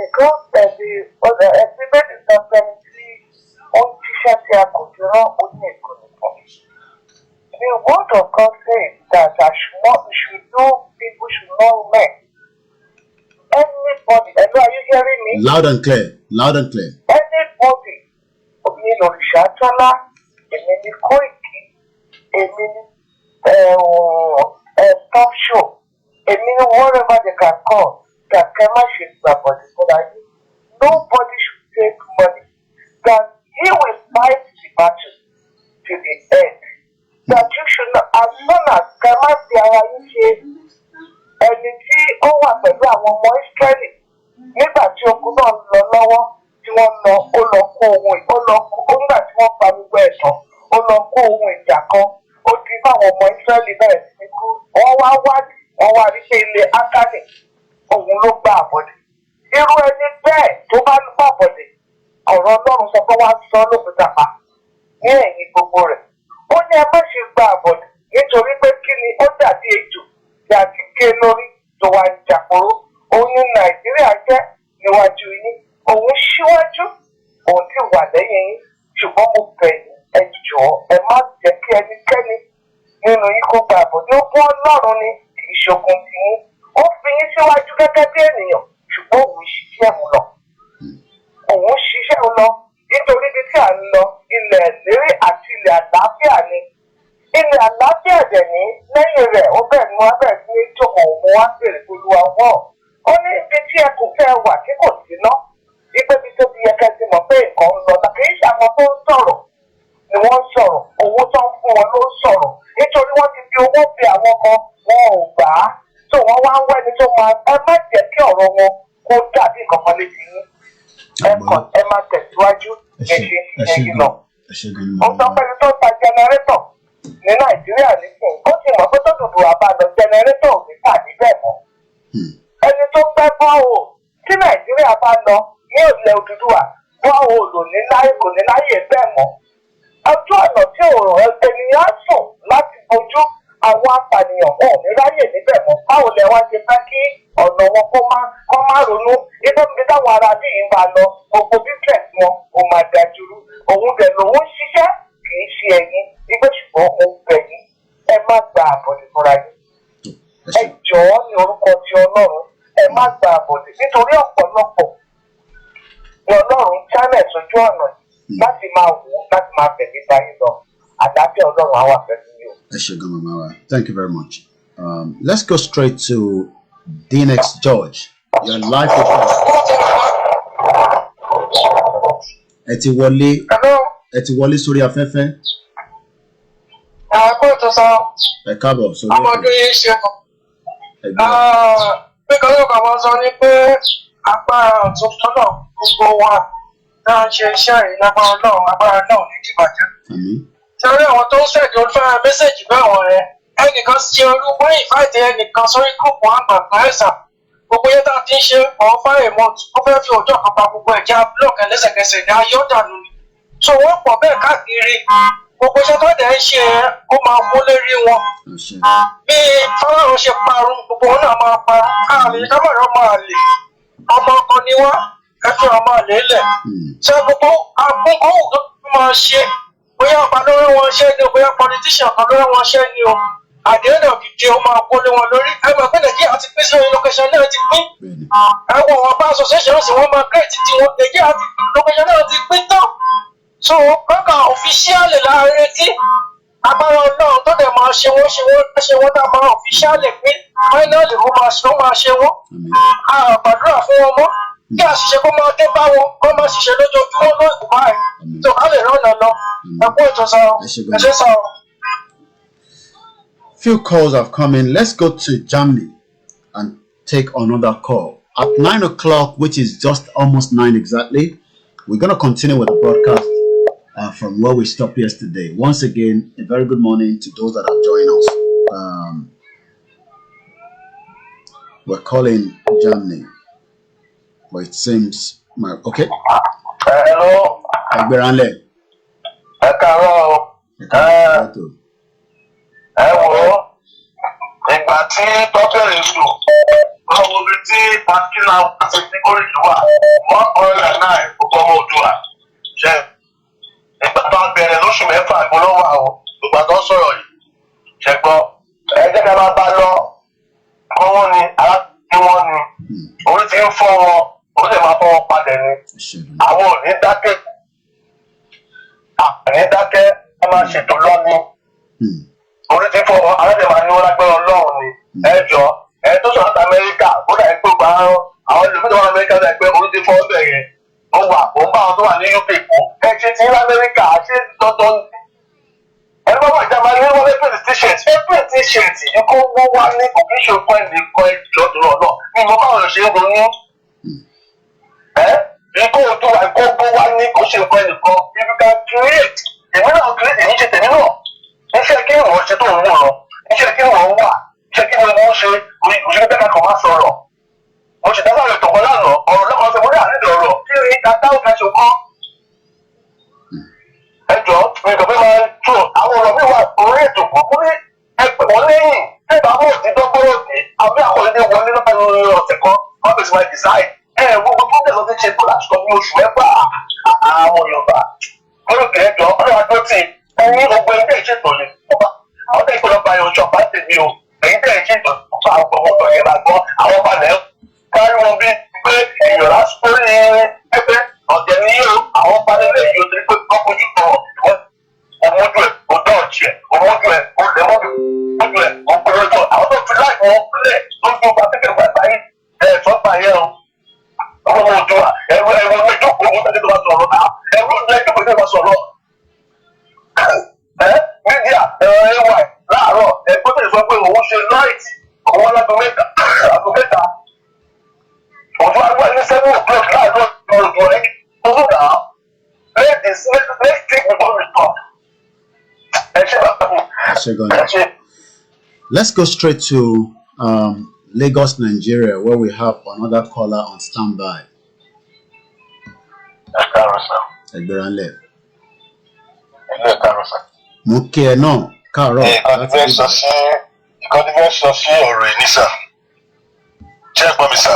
Kétékété à ń gbọ́ ẹ.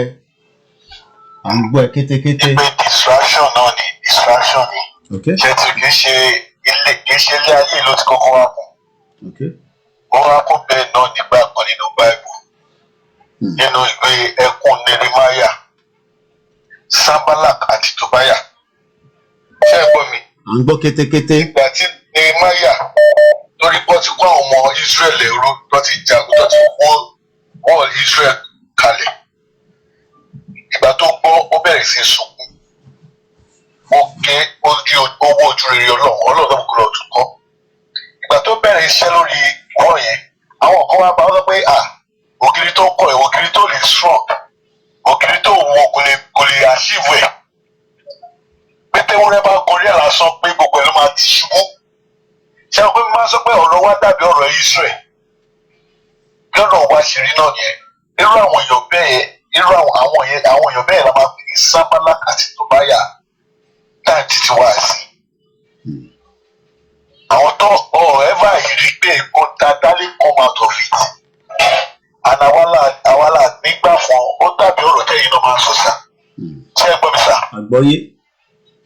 Ẹ máa sọ pé ká máa gbé àwa Yorùbá ká wà very careful. Pé ká máa pa àbọ̀dé. Ṣé ẹ gbọ́ mi? Àgbọ́yé. Because kò tó ti lọ ṣe ẹ sọ pé ibi inú òun lọ ṣe sí. Bẹ́ẹ̀ni. Irú àwọn yẹn bẹ́ẹ̀ irú àwọn náà ni irú àwọn èèyàn bẹ́ẹ̀ àwọn tó jẹ́ pé fẹ́ discourage àwọn èèyàn. Ọlọ́run dẹ̀ ní fún wọn ṣe. Ọlọ́run ẹ̀yin náà ẹ̀wọ́ irú táìpẹ̀ fi tẹ́lọ̀ fi fojú rí gbogbo àwọn ọkọ bẹ́ẹ̀ sí. Ẹ̀kọ́ lọ́pẹ̀ kan class àìmọye mẹ́sìn ibùdó ìgbàgbọ́ àwọn àìmọye tí wọ́n lò wà sáfì àìmọye àwọn míì tó jẹ́ pé mi tiẹ̀ ní káàtó tí tiẹ̀ ní rí ìbákọ́ tó bá ti sún ìbákọ́ gbélé. Ṣé ẹ gbọ́ mi? Irú àwọn yẹn àwọn oníròyìn ẹ̀yin náà ní tó máa bẹ̀ sá ṣe ti irú àwọn kan bẹ́ẹ̀ báyìí máa wáyé láti fi discourage àwọn èèyàn. Ọlọ́wọ̀n tẹ̀ ní jẹ́kẹ̀ wà discourage bí tiẹ̀ mọ̀ pé èèyàn ti lè wà discourage. Ọ̀pọ̀ ìtẹ̀lẹ̀ bẹ́ẹ̀ jájà takuntakun Ọlọ́run ti fi yín sí at the war front kò ní rẹ̀yìn kò lè ní sún yín. Àjọ máa jà dé tiẹ̀ a máa jà parí ni. Gbogbo àwọn tó lọ pé kò ní ṣe ṣe ìtọ́ba ìmí mọ̀ pé àwọn mi máa jẹ́ ìwà tábà lọ àwọn mi ò dẹ̀ ní rí.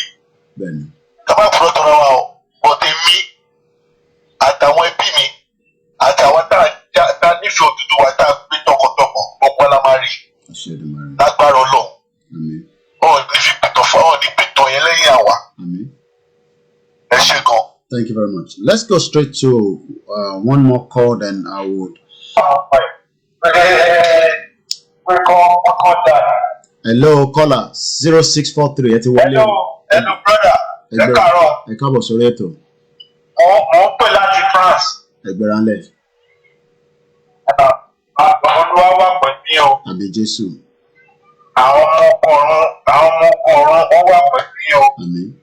Lórí pọ́ìntì méjì kan tí mo kàn fẹ́ sọ̀rọ̀ ní ẹ tó sọ̀rọ̀ yẹn pẹ̀lú obìnrin tó sẹ́ẹ̀dì mẹ́sẹ̀gì yẹn.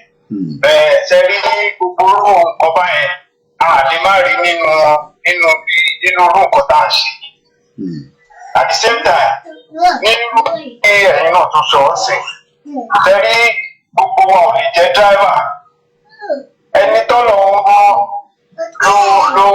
ló bọ́ síwájú gbogbo wa àdìjẹ ṣíṣà ṣùgbọ́n èyí tó lọ fi rán ọlọ́run mọ̀ fi rán yín ni o àná etí olówó pẹ̀lú yín at the same time lórí tó tún sọ pé àwọn ọba sọjọ́ tá lọ́ba ọba mi òkè ọba táàrí àwọn yẹn wọ́n ti gẹ̀rẹ́ wọn bí ọlọ́run ṣe wà bí oníkálukú bá ṣe wà tó ṣe nígbàgbọ́ nínú olúwa a mọ̀ pé èèyàn làwọn yẹn á mọ̀ pé wọ́n ti gẹ̀rẹ́ wọn pé wọ́n fi wọ́n ṣe àṣẹ ẹ gbàgbé àwọn kan tá làwọn tí àwọn tí wọ́n kú tó wà lórí oyè tó kú tó lọ́wọ́ mọ́ ẹ̀mí wọn lọ sọ́fẹ́ ni pé àwọn tó fẹ́ tiẹ̀ pé àyẹ̀wò àwọn òní dọ́jọ́ tì wọ́n dọ́jọ́ tì tọ́lọ́ bá sọ pé ẹ̀yìn wọn láti máa ṣe gbogbo nǹkan tá à ń pa ẹ̀sìn fún ẹ̀yìn wọn láti máa ṣe ọ̀pọ̀ èèyàn tó bá ní kó má ṣe é ṣe ọ̀la gbogbo àwọn tó kú sómi tó jẹ́ ọmọ Oòduà tó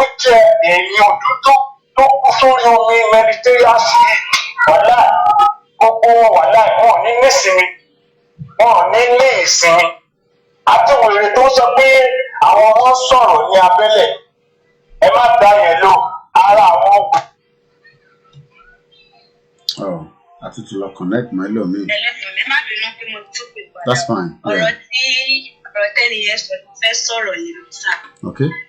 Ẹ wò ẹ má jẹ́ kí ìrẹ̀wẹ̀sì kan iṣẹ́ rí ipò sọ́ba. Ṣé ti yé kò sí ọba wo prógámù tí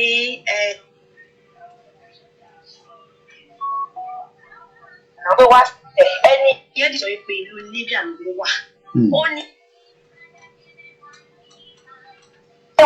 wọlé wá ṣe aṣẹ́wó wọn náà dẹ̀ kọ ìwé sí ọba ọ̀jájá gbogbo ọba náà kọ ìwé sí wọn ni wọn ò attend sáwọn wọn ò dá wọn lò wọn ní àdẹ send message padà àwọn ò dá àwọn lò ṣó ti yé kódà ẹni ẹ tún ní Tinubu olówó pé òun fóun ní 40 million àti ilé kọ̀ọ̀kan fáwọn àwọn ọmọ gúrùpù òun wípé ẹ̀kọ́ òun kó àwọn ọmọ ẹgbẹ́ òun wá ó lóun ní rárá òun ò lè kó àwọn ọmọ wá owó ọmọlúàbí ni ó kù àwọn fẹ́ jẹ́ kí Yorùbá kó dá dúró ni èyí tí mo fi sọ eléyìí ni pé gbogbo àwọn olódùkú tó wà wọ́n ti fún wọn lówó gbogbo àwọn tó sọ̀rọ̀ wọ́n ti fún wọn lówó ni àwọn èyí sì sọ̀dàlẹ̀ tó bá sì sílẹ̀ tó bá dalẹ̀ ó ti tẹ̀tẹ̀ kó balẹ̀ lọ. Wọ́n ti gbowó ni ẹ má jẹ́ kí wọ́n fi kankan tó ti yé àwa ti délẹ̀ lérí pẹ̀lú ògbọ́n náà gbogbo á débẹ̀ àdéfín ṣàwátì. All right. We will now continue with the broadcast and put the calls on hold for now. Once again, a very good morning to those that have joined us. Let's go back into what do we understand when we ask for self-determination. Okay, something seems not to be. Okay. All right. Sorry. That was just the noise from the iPad. I've taken that sound out. Let's all the calls for now. Let's go back into self-determination. All right. Let's give priority to America because they're very late on the other side. But it will just. Hello, sir. Ẹgbẹ́ran lẹ káàárọ̀ ẹ kú ìdájọ́ lọ́dọ̀ yín lọ́wọ́. Ẹ káàárọ̀ ẹ kú iṣẹ́ náà. Yes sir. Inú mi dùn pé mo wọ sórí ètò yìí. That's fine. Mo support ètò yìí 100%. Thank you very much. Mo dẹ̀ support ohun tí Yorùbá pè ní ìjìjàgbara. Okay. Ṣùgbọ́n àwọn nǹkan kan wà tí mo fẹ́ gba ìgbàmọ̀ràn lórí ètò náà. Ẹ wí pé gbogbo ẹni tó sọ pé ká máa lọ ẹ máa nìṣó kó dà bẹ́ẹ̀. Ká tún máa fura sí wọn. Olóyìnbó pè kankan ní constructive criticism. Àwọn èèyàn tó bá criticize ètò yín náà, mo fẹ́ kẹ́ ẹ farabalẹ̀ kẹ́ ẹ máa kọ́kọ́ lára wọn. Ṣé ẹ gbọ́ síta? Mo ń gbọ́. Kì í ṣe gbogbo èèyàn tó criticize yín ni ò nífẹ̀ẹ́ yín. Ìdí èmi ti jagun yín mo ti wà lójú ogun orí Nàìjíríà. Ṣé ti yẹ yín? Àgbọ̀yé. wọ́n lè fi rìnrìn àjò díẹ̀ Nàìjíríà kó ti já fún ìfọwọ́ Yorùbá. Mi ò fẹ́ ká wá sórí ètò yín. Constructive criticism Ìlérí yìí máa jẹ Yorùbá lọ.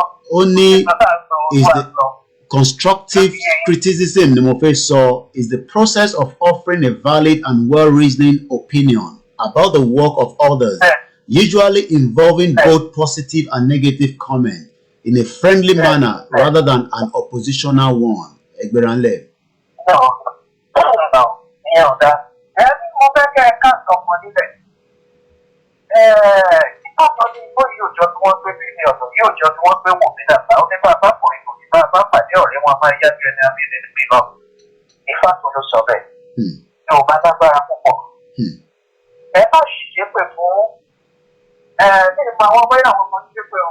Bẹ̀tà wọn yóò bá kan kìí ká máa wá àyè lọ, ká máa wá sórí ètò, ká máa ṣe pè fún àwọn èèyàn tó jẹ́ ọmọ Yorùbá náà bẹ́ẹ̀. Ẹ já fọmọ ṣe. Èmi ti jagorí, mo tún sọ lẹ́ẹ̀kan. Fún Yorùbá ní Nàìjíríà, mo ti wà lọ́jọ́ ọkùnrin. Bẹ̀rẹ̀ àwọn kan wà ní wọn ní ìtọ́ ìgbé. Mo ti ṣe dandan kan bá ayé bẹ̀rẹ̀. It's a moving train. It's a moving train. Ó ṣeé ṣe kọjọ́ ìyín lọ́jọ́ iwájú kọ́ pẹ̀lú lọ́jọ́ iwájú. Ẹ já fi ẹ̀rọ ṣe. Ṣé bá lè bá sọ̀rọ̀ àṣà program náà inú mi bá mi? All right. Tẹ bá pè lẹ́yìn ìgbà tẹ́yìn bá jí àbá ń sọ̀rọ̀ lẹ́yìn. Ṣé nọ́mbà yín direct nọ́mbà yẹn rí? No, ó wà WhatsApp ni ẹ lè pè lórí WhatsApp. WhatsApp number ni. Ṣé gbogbo èèyàn tó ń wá ọ̀rọ̀ ẹ̀sìn ti ìfẹ́ wọ́n ṣe pè fún ọmọ Yorùbá lágbájá ti kéde kan Tinubu ti kéde kan Gani Adams ti kéde kan tó kó wa ládé ìdára wa ìjìjàmbá náà Karl Marx ti sọ̀rọ̀ nípa ẹ̀. Wọ́n ní aláti mọ ipò ara wa. Okay, all right. A lot of people mọ ọmọkùn ara wọn. Wọ́n ìjọba bá ti mọ ọkùn ara wa. Bàbá kúrò lóko ẹ̀kọ́ iṣẹ́ láti ṣe ṣe fún wọn. All right, thank you very much. That will be the call put on hold because that was an American call. Let's go back into where we stopped yesterday. The continuation of self-determination. Nígbé call mọ́ for now. And tó ń pè ẹ ṣe sùúrù. Ẹ pè later. Ẹ jẹ́ kí n pa speaker yẹn so that kó yé broadcast. We won't take calls for now.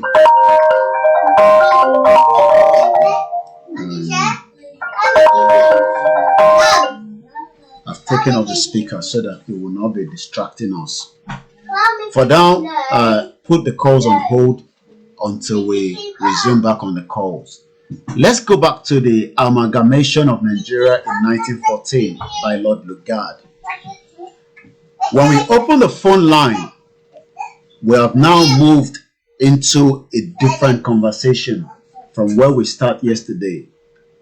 I have just added something to it. Let us remain focused. Let us remain focused. And when we remain focused, the question I'm asking everybody this morning is, when we all know that 1914 amalgamation is a fraud, 1914 amalgamation has not worked, what is the next step for us to do? What is the next step for us to take? What is the next role for myself and you to play to make sure that we stop Nigeria from existing again, apart from going into a full-blown war? When we know that we don't want to go into a war, even though a mọ̀ pé àwọn ọmọ ogun tí wọ́n wà ní ibikíbi tí wọ́n ti fẹ́ ṣe jàǹbá fúnra wọn, ẹni tó bá ní kò sí ọmọ ogun wọ́n wà ó, wọ́n dẹ̀ ti wà ní ẹ̀gbẹ́ wa. ISWAP fighters killed 14 in Nigeria-Cameroon border. Islamic State in Nigeria behead Christian hostages. That was in 2019. Let's take a look at some of the latest news on ISIS. Libya and Nigeria discuss repatriation of program of ISIS fighters. That was 22 hours ago. ISIS jihadists take hundreds of people hostage in town. These are some of the news that relate to ISIS in the last couple of weeks. Nigeria, Buhari army silent as the US warns ISIS and Al-Qaeda. My question to us this morning is, how do we stop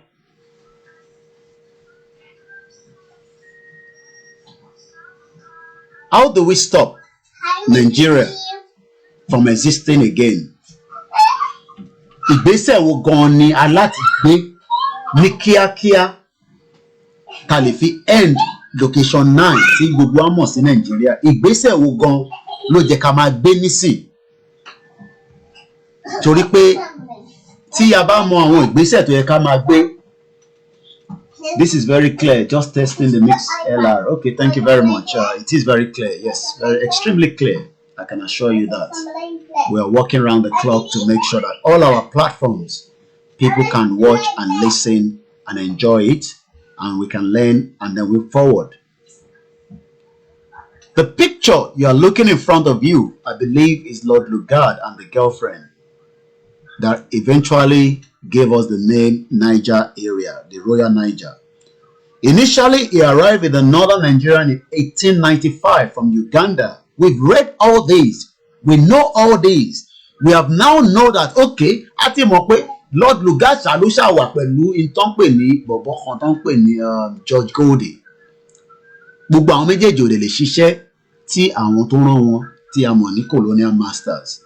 Ìbéèrè tí mo wá fẹ́ jẹ́ kí a béèrè wa láàárọ̀ yìí nísìnyí pé báwo la ṣe fẹ́ kúrò nínú Nàìjíríà fúnra rẹ̀? Torí pé bá ṣe fẹ́ kúrò nínú Nàìjíríà tá à ń sọ yìí kò tí ì yé ẹlòmíì dáadáa. Ìbéèrè yẹn ni wọ́n ń béèrè láàárọ̀ yìí. Báwo gangan la ṣe fẹ́ kúrò nínú ẹ̀? Ṣé a máa ja ogun ni?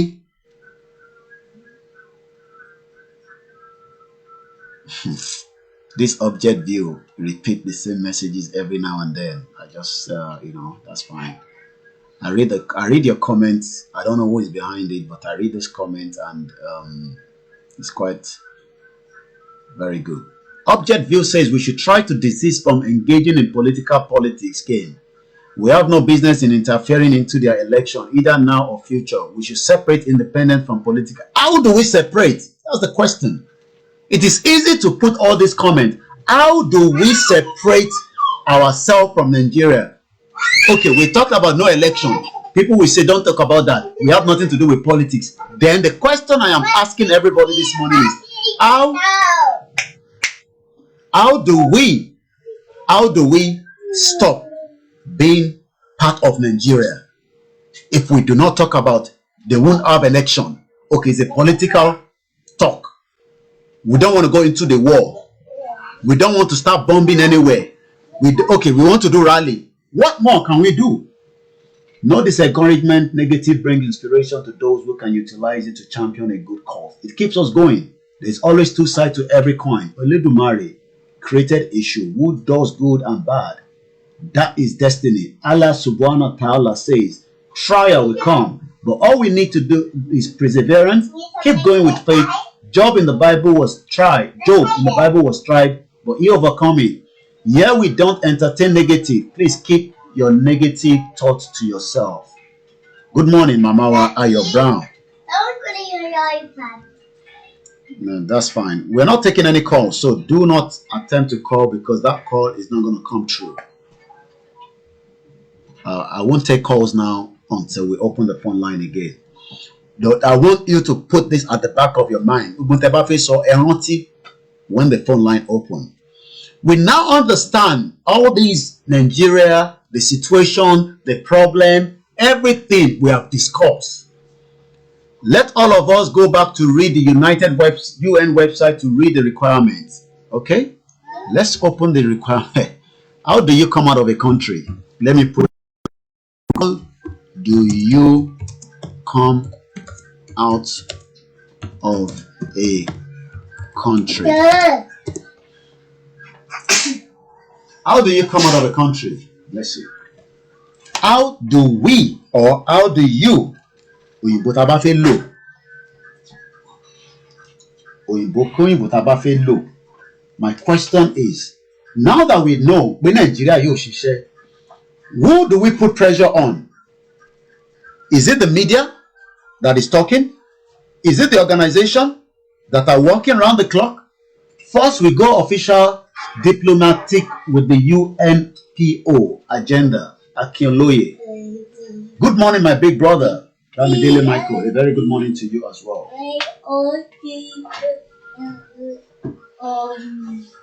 Okay, I think I'm not getting it right. How do you come out of a country to become independent? I think that's the right word I want to look for. How to gain independence as a country. How to become a country in 3 easy steps. Okay. Okay, please. We're now talking about, now that we've known all this problem, Nigeria is shit old, nothing is working. More strong awareness, educating the people on awareness is Yoruba nation. Okay, that is Mama Esther. Somebody also says we go diplomatic. Okay, I'm still reading comment. Let me go on my YouTube. I haven't seen anything on the YouTube for some few. Okay, no, but okay, let's see what comment is coming through on YouTube. Okay, just a lot of prayer and me and share. Okay, anybody on Mix LR? Anybody have an idea what we should be doing? What I believe is that the rally we hold in this location now, and it will shake the ground. Have it on the back of your mind. Thank you very much. Somebody said this is very clear. Just texting the Mix LR. You can test it as well. Anybody can just go on the link and open it up. No. The question this morning is, how do we gain this independence? Now that we understand that the shit old country called Nigeria is not working, blah, blah, blah, people are tired, you guys are talking too much, what do we do? How do we move about it? What is the next step? Who that will push this? And who will push it? Gong. Pen is mightier than guns. That is Babawa Adeyemi. Reduce the volume. Babawa Adeyemi pen. But we have people now that are intellectual. They are not writing anything. I am not seeing anybody writing anything and sending it to me and say, Koiki Media. Okay, I think I have something that my back end team sent to me and I have not checked it. Okay, somebody says the Yoruba World Congress should be proactive now. Do you all agree? What about all the other organizations, OAM, Efumina and other groups that we know? Talk to me. Already there's a news that I'll have to talk about, whether we like it or not, of the Yoruba World Congress. As a journalist, my job is to look at the news that is already out in the circulation. I'm going to talk about it.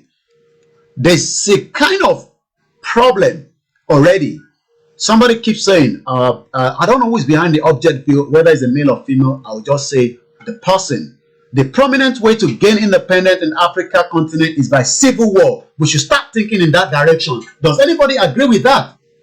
We are now talking, okay, I'm told that is the fake news about the Professor Banji Akintoye being removed as the Yoruba World Congress. It's already in circulation yesterday. And I will not sit here and pretend that I did not see the news. And I've been receiving tons of calls. So, yesterday on the Nation newspaper, this is a paper that goes live every day, just like I go live. Show what it takes story down, because it doesn't seem to be coming out. Maybe that story has been removed. What if that story has been removed from what I'm looking here? I hope it's not my own screen, because let me open this. Okay, the Eagles still stand with their story. The Eagle Online yesterday says Professor Akintoye sacked as the Yoruba World Congress leader.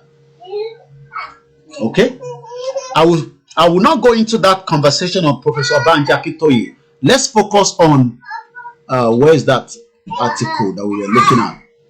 We are still looking at how to become a country. Somebody says, again, Mama Wani or Instagram. We all have to agree together, both young and old, including the leaders. Apart from this agitation will lead to violence. Part of what we have been seeing, kidnap, adoption. It is not a fake news, everyone. Okay, let's leave the Professor Banji Akintoye on the side for now. Let us focus on how do we get this independence that we are talking about. If we go back to Soviet Union in 1991, 21 years ago, ìlú yẹn máa pín. Ó wá pín, ó pín sóríṣiríṣi ọ̀nà. Yugoslavia ó máa pín. Ǹjẹ́ Nàìjíríà máa pín? Àti rí pé ó máa pín. Ìgbésẹ̀ wo gan la wá fẹ́ gbé nísìn tó máa fi pín? Òun ni ìbéèrè tí mò ń bi gbogbo wa láàárọ̀ ẹ̀. Ẹ dẹ̀ jọ̀ọ́ tẹ́ bá ti pè orí ń tà ń sọ̀rọ̀ lé lórí nísìn òun ni ká mẹ́nubà. Ohun tá à ń sọ̀rọ̀ lé nísìn òun ni ká mẹ́nubà. Ẹni tó bá ti ń lọ sọ́nà that direction, I will have no right than just to cut the conversation and you will not be able to end the conversation. They are flagging you, Yomi. No, okay. I'm still live. Nobody's flagging. I can see myself on Facebook. Don't worry about the flag. The message will continue. If they stop it, I will start again. So let us focus. Thank you very much. The enemies are here. Okay. Is that on Instagram? Flagging on Instagram with wow. No, they are not flagging. It's probably maybe you are just seeing my screen of my laptop. That is what you are looking at. Those of you watching on Instagram. Okay, you can't see me. Okay, what are these? Because I'm using the back end to move around on Google. There are many ways. We won't take calls now, but we will take calls in about a few more minutes. Let us hold on to the calls. We need to seek international intervention support like the US and Russia and Russia government. Okay? Any more ideas? Because now we want to open our mind. Oh, Instagram. So Instagram flag your Instagram, no. Okay. But Koiki, but some countries has done it in the past. Why don't go through that step? Okay, that is what I'm asking. What are the steps? Step will not take. Let me go on Google. That is as far as I know. The first thing I say on Google was, how do you come out of a country to become independent? How to gain independence? It says here, step 1, declare independence. To establish a new country, the country must first satisfy the international laws, rules that all free countries generally acknowledge and follow the set followed by the Montevideo Convention on the Rights and Duties of the State adopted in 1933. So what I'm going to do now, I'm going to copy this and then Google that again, and let's go and look at this adoption of 1933. So when I go back to that conversation, the Montevideo Convention on the Rights and Duties of the State is a treaty signed at the Montevideo, Uruguay on December 26, 1933 during the 7th International Conference of American States.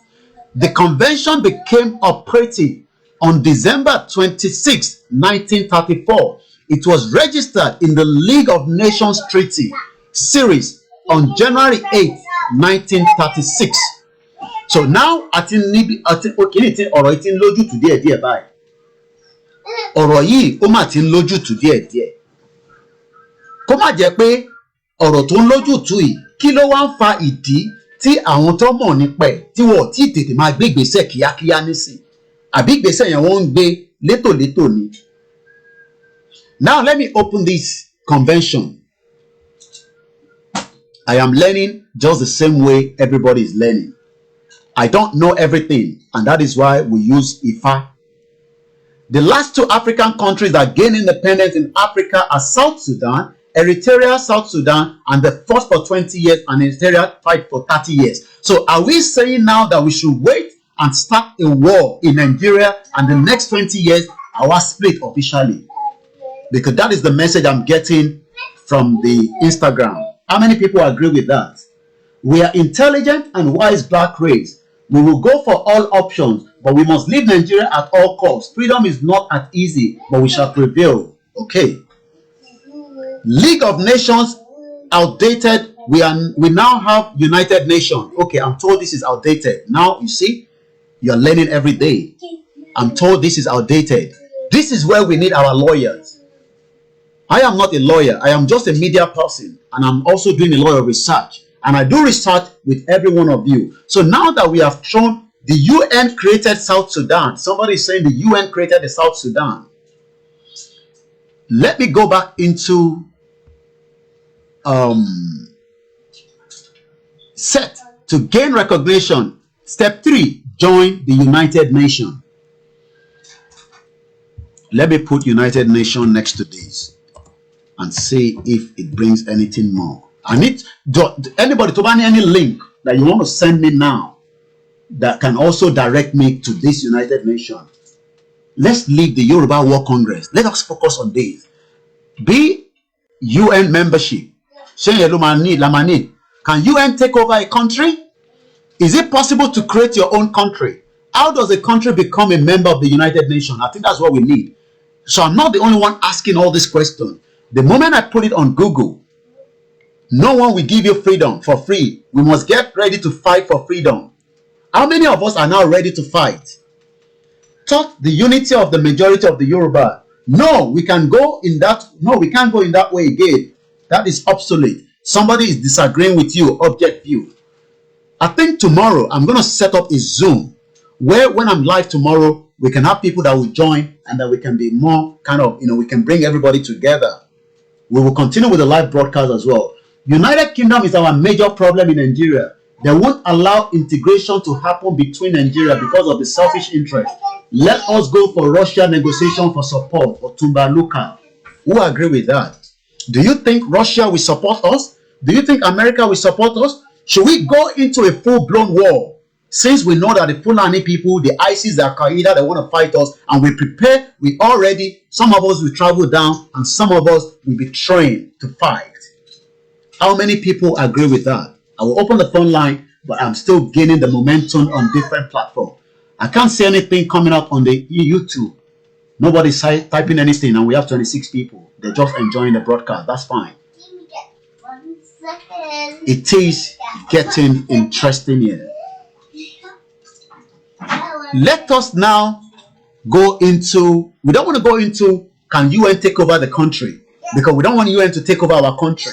We want to stand as an independent. Somebody is saying we must fight. Somebody say no, we can't fight. It's too late. We are living in the 21st century. Why do you want to fight for?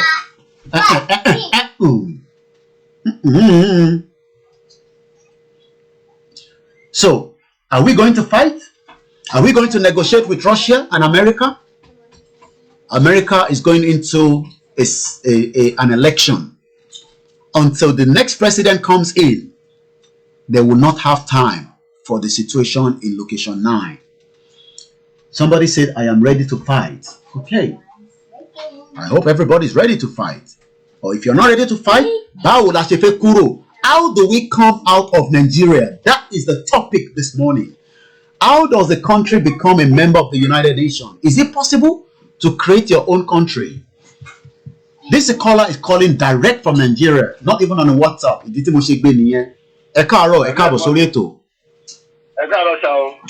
Ó máa wà cheaper fún yín tẹ́ bá pè lórí WhatsApp than direct tẹ́ ń pè yìí. But ẹgbẹ́ra ńlẹ̀ tẹ́ bá fi sọ̀rọ̀. Ẹgbẹ́ra ńlẹ̀. Okay. Àgbọ́yé. Okay. Okay. Àgbọ́yé.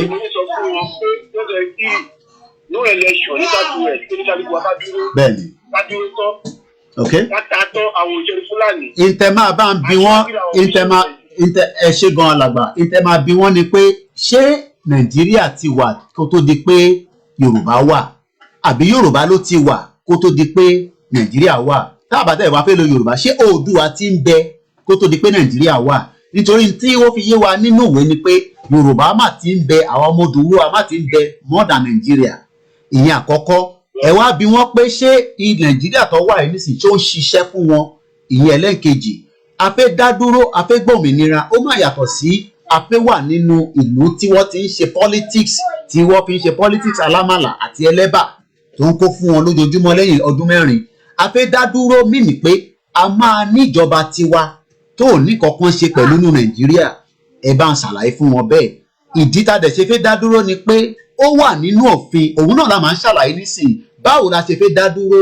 ìlú tí a wà yìí tá à ń pè ní Great Britain àwọn ló colonize wa àwọn ló dà wá àti Mala àti Igbo papọ̀ a kì í ṣe kankan náà a dẹ̀ lè jẹ́ kankan náà tá a bá dá dúró kò ń ṣe pé a ní bá wọn ṣe a bá wọn ṣe bọ̀ àwọn ọmọ ẹni tó jẹ́ èèyàn kankan láàrin wa ìtẹ̀mọ́ wa béèrè ni pé ṣé ìlú tó wà náà ní Nàìjíríà nísìn ní àgbàlagbà wọn àti ọmọdé wọn ìjẹ́ Nàìjíríà gbádùn tó bá ti lè ánsà gbogbo ìbéèrè yẹn ẹ sọ fún wọn pé à ń lọ náà ni ẹ ṣe gan ni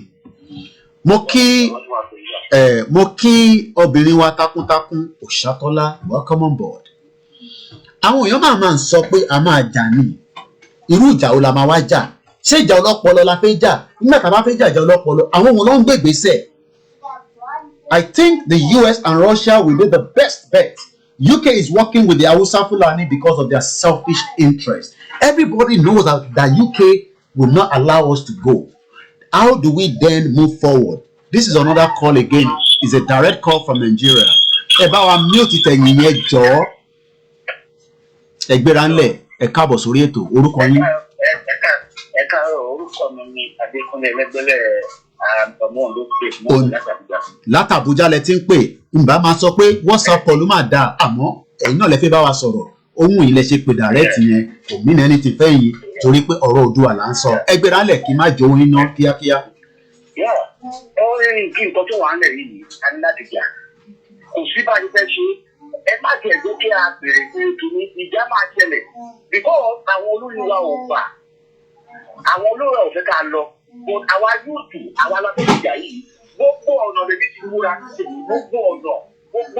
Ẹgbẹ́ ìwé sọ pé àwọn èdè láìpẹ́ àwùjọ ìnáwó pé nǹkan máa ṣẹlẹ̀.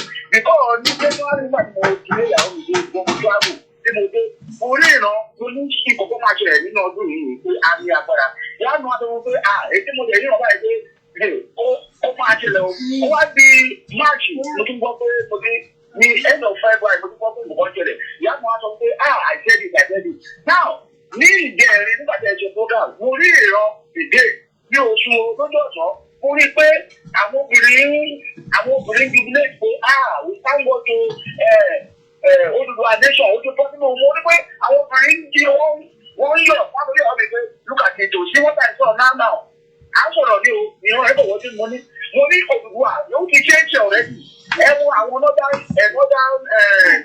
something now ẹ mọ̀ pé àwọn náà ti dá pọ́ọ̀dì tí wọ́n sílẹ̀. Ok.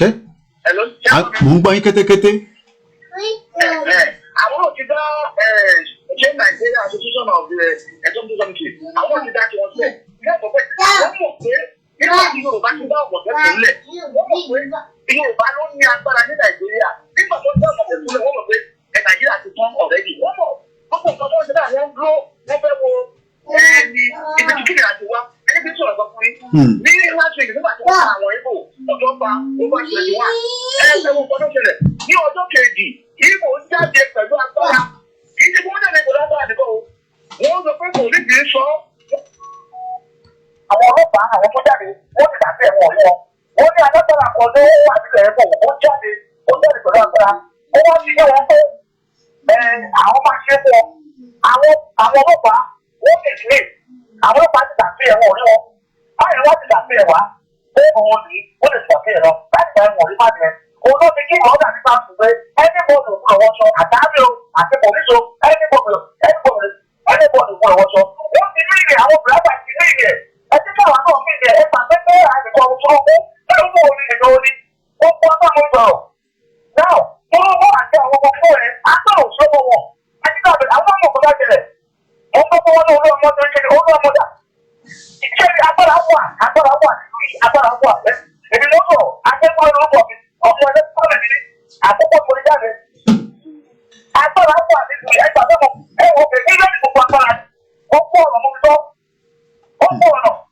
àti ìjà yìí a máa jà ìjà àbájá ìṣòro kìíní ìkọ́ àwọn olùkọ́ wọn ti rẹ́ẹ̀dì fún wa wọ́n mọ̀ pé à ń lọ lóòótọ́ wọ́n mọ̀ nígbà ọjọ́ wọn pèsè ìdílé o wọ́n ti pín Nàìjíríà rẹ̀ wọ́n mọ̀ pé à ń lọ náà àdúrà ìjà. Ok. Ẹ ṣe à ń gbọ́ yín kétékété mo fẹ́ ẹ tẹ́ ń sọ yẹn lá. Ẹ tó bá ní àdíjà ọ̀tọ̀ ẹ̀ ní ìdìbò ìjẹ́ lè má pọ̀ èmi ní ìran ìrètí agbára náà ó lè ṣẹ́mi tó ti December ìyá máa ṣẹlẹ̀. Okay. Bí mo ṣe rí nǹkan tó ṣẹlẹ̀ yìí, before December, kí nǹkan máa ṣẹlẹ̀ ní Nàìjíríà, tó jẹ̀ máa ní agbára. Ìyá máa ti lẹ́nu o, àwọn náà ti mọ̀, kí nǹkan tí a lè ti declare sí, àádọ́ òkúrọ̀ wọ́ṣọ́ ní South East, wọ́n declare sí pọ̀síṣọ̀ òkúrọ̀ wọ́ṣọ́. Káàkó pé ẹgbẹ́ ti kọjá ìkọ́ni ẹ̀sùn náà, Yorùbá ní agbára kiri, tí wàá nílẹ̀ fún Yorùbá ní agbára. Wọ́n sọ pé wọ́n wọ́n fẹ́ Yorùbá mú wọn pàtàkì. Àwọn bá pàdé àwọn Yorùbá kan, àwọn ọmọ wà ní agbára. Wọ́n mọ̀ fún Yorùbá ní agbára. Olómi lo bọ́ọ̀bù. Ó wa, ẹni tí agbára ni ẹgbẹ́ àwọn òrẹ́lẹ̀ ọ̀nà ẹni mọ̀ pé ó máa rí ìdìbò wa. Àgbo àgbẹ̀. Gbogbo adébọ́dọ̀ ìbòwò àṣọ ọ̀dà ìbò ọ̀dà brand. Iṣẹ́ lọ lábẹ́rẹ̀. If you need to put that one, I know, I've tried my best, but I got. All right. It will happen. Very soon. And what else? Although she said that, don't put it go back to the Nigeria. Okay.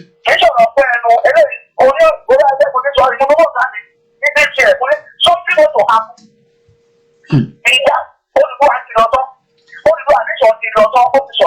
Because I'm going to say I was very jubilant. We can't go to Oduduwa nation. I think this is our resources. Now, every time so you that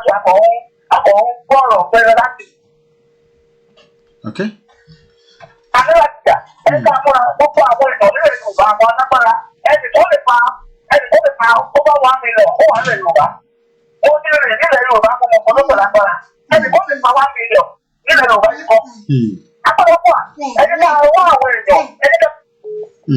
Mo ti ní kí bàbá wa pé anyway wọ́n ti fún wa ní so much. Ẹ jẹ́ kí n sáré pé ṣàrí pé ọ̀rọ̀ yẹn ti ní 1 minute. Ọ̀rọ̀ yẹn ó ti níyànjú báyìí. Ìdí tá a dẹ̀ ṣe ń bẹ̀rẹ̀ gbogbo eléyìí sílẹ̀ ni pé nígbà táwọn èèyàn bá sọ pé after October 1st kí ló máa wá ṣẹlẹ̀? Ṣáṣì máa rojọ́ náà ni àbí a máa jà náà ni àbá máa lọ with the diplomacy way. Òun náà là ń gbé lọ́wọ́lọ́wọ́ báyìí. Lẹ́ẹ̀kan sí ẹ káàbọ̀ sórí ètò èyí tí ẹ ti darapọ̀ mọ́ wa níbi tí ẹ ti ń gbọ́ wa. Lẹ́ẹ̀kan sí orúkọ tèmi á máa jẹ́ Olayomi Koiki tí gbogbo èèyàn mọ̀ sí Koiki Media. Ẹ já lọ sí ẹni tó ń pè lọ́wọ́lọ́wọ́ ẹ̀. Ẹgbẹ́ra ńlẹ̀ kíákíá. Ẹ káàárọ̀. Ẹ káàárọ̀. You hungry? Ẹ káàárọ̀. Ẹ káàárọ̀. Ẹgbẹ́ra ńlẹ̀. Orúkọ tèmi ni Ibrahim Adébáyọ̀ Làwà. So nǹkan tèmi fẹ́ sọ lórí nǹkan tí à ń sọ yìí ni pé ṣe rí Ọlọ́run ti lọ́wọ́ sí kinní. Tọ́nà bá ti lọ́wọ́ sí nǹkan bó ṣe máa ń rí lélẹ̀. But nǹkan tó kàn bá wa lẹ́rù ni pé pẹ̀lú gbogbo àwọn tá à ń fight kọ́ sí lórí Facebook lórí social media different form. Nǹkan tó ń bá wa ni pé ṣé àwọn kan ò ní fi kinní yìí fi negotiate? Ṣé wọn ò ní fi negotiate? Because tẹ bá wo nǹkan tó ṣẹlẹ̀ ní presidency gan wọ́n ti ń jẹ́ ká máa fura because nísìnyí wọ́n ní kó máa search gbé káàkiri pé kán withdraw ìbọn àwọn tán fún ní license kán withdraw ẹ̀ a lè ráwọn ti tòkè ọya tán gbébọn káàkiri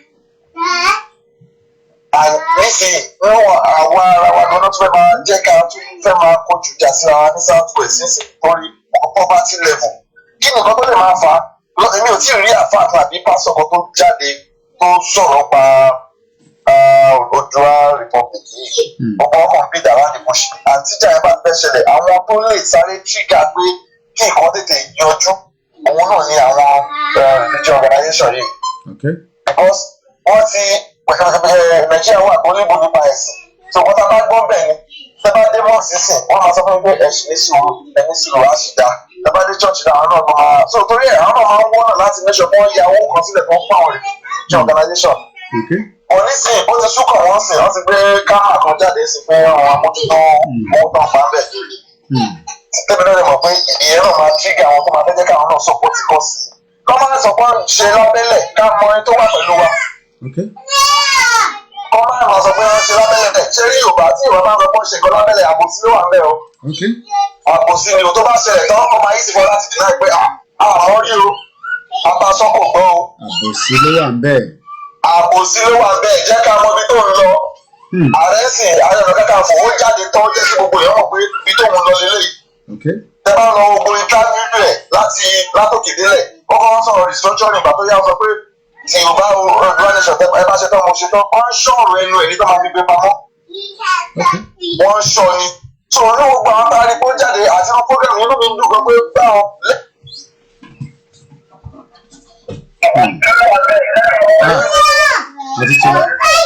ẹni tó ń pè ẹgbẹ́ àwọn mute ti background yẹn tẹ́ bá ti wọlé. Ẹ káàárọ̀. All right. Good morning. Yeah, go ahead. I'm a Biafran sister. All right, go ahead. Good morning. Okay. Welcome on board. Thank you very much. Good morning. Thank you for your help. Amen. Thank you. Why I called because I do watch your program. Okay. Why I called, I just want to add my own view. Oh yes. Go ahead, please. Before when we were fighting Biafra, we came to the house. They make us not to love ourselves. Put confusion in between us. We see ourselves like we are enemies. But now God has made our eyes to open to the Yoruba and the Biafra. Where I come in, let me just say I'm in the middle because I'm from they call us child, but I know I'm a Biafran, yes.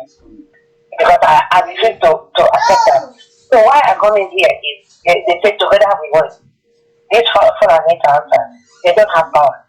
If we start each region and the Yoruba with the Oduduwa join hands together, we can get what we want. How are we going to get it? Because I know that in the United Kingdom with the Britain, they can never let us to break up because they know what they are gaining from it. Why am I coming in here? If Oduduwa and the Biafran already they know that they are nightmares, put hands together, they go as a million protest. They hold both the we that stay in the United Kingdom all over the world. The people from Nigeria, they go. My brother, they will hear our voice. This is how to create the other awareness. Because everyone knows what is going on in Nigeria. That people are dying, people are suffering. You know, when the Biafrans and the Oduduwa come together and hold like a meeting, they say, let's go on protest. They will know that they are still having power because they know some of the Yoruba are still under their slaves. So then when they create this awareness, when they Fulani, they know that now Yoruba and the Biafrans are coming together. They know that they will defeat them. From there, this one you see that these four are not talking. They will force them because they know that without Yoruba, Hausa cannot do. Because the Hausa use Yoruba to start. But if they create this awareness, show them that now we are going to agree with the Biafran. They don't have any other option to call. Let's come to let's negotiate.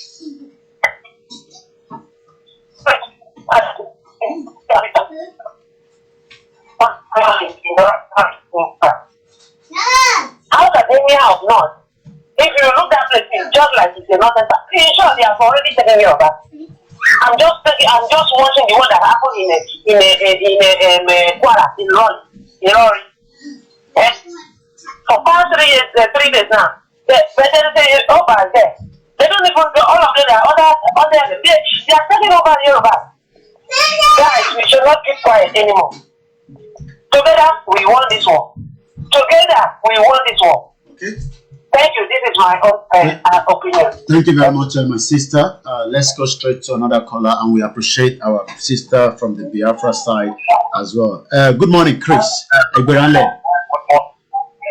About mute the background there, Joe, please. Kali, going down. Yeah, go ahead.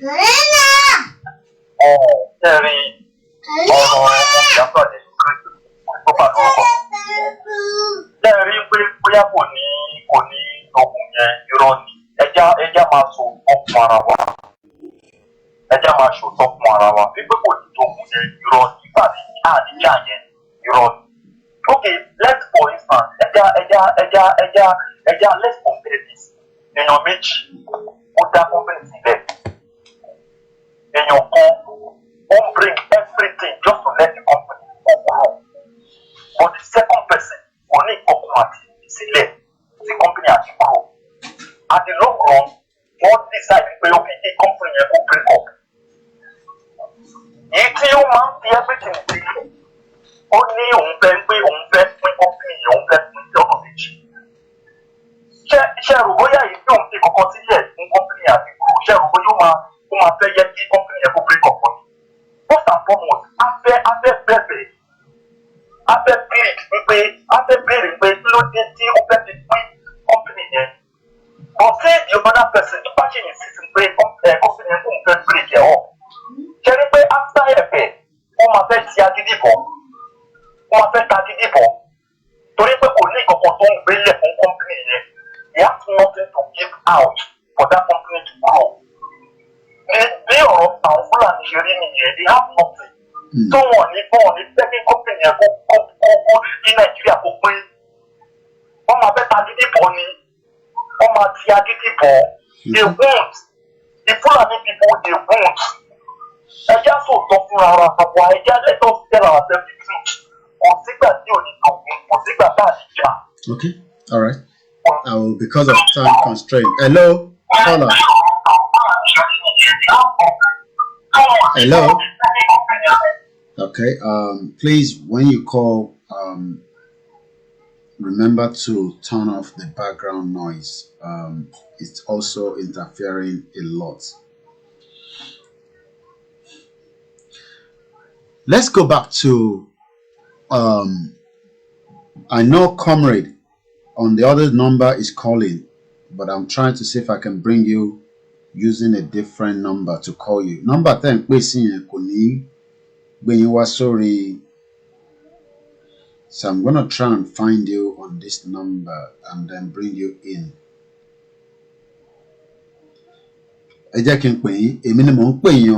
Comrade Owosebi. So number egbe te ba fe ba wa da sórí ètò yẹn. And I'll go back into how do you start a country? On the 1st of October, Catalonia held an unofficial vote to determine whether or not the region should break away from Spain so that they can become an independent state. It is not the first time that such a region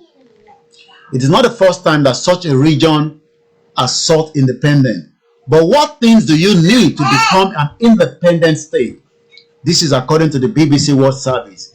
The inquiry has looked into how it might work. The 4 characteristics. You can't be a real country. We've talked about this before, but I'm just bringing it back on again. But I can say that there's a lot of different opinions and views.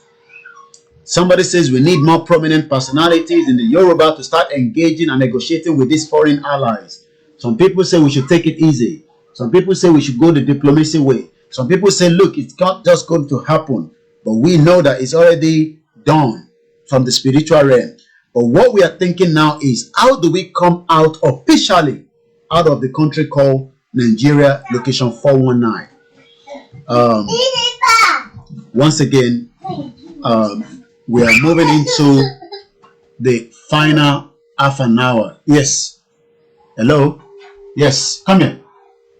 The final half an hour of this broadcast. At 10:30, we will end this morning broadcast. Yeah, that is the main fact. That is, there's no way how fight should happen. Okay. Can we avoid fighting? We'll have to see and wait. The definition of, but actually international law experts are much more likely to identify 4 main facets of a state: a people, a territory, a government, and the ability to conduct relations with other states and sovereignty base. The definition of a people is much dispute.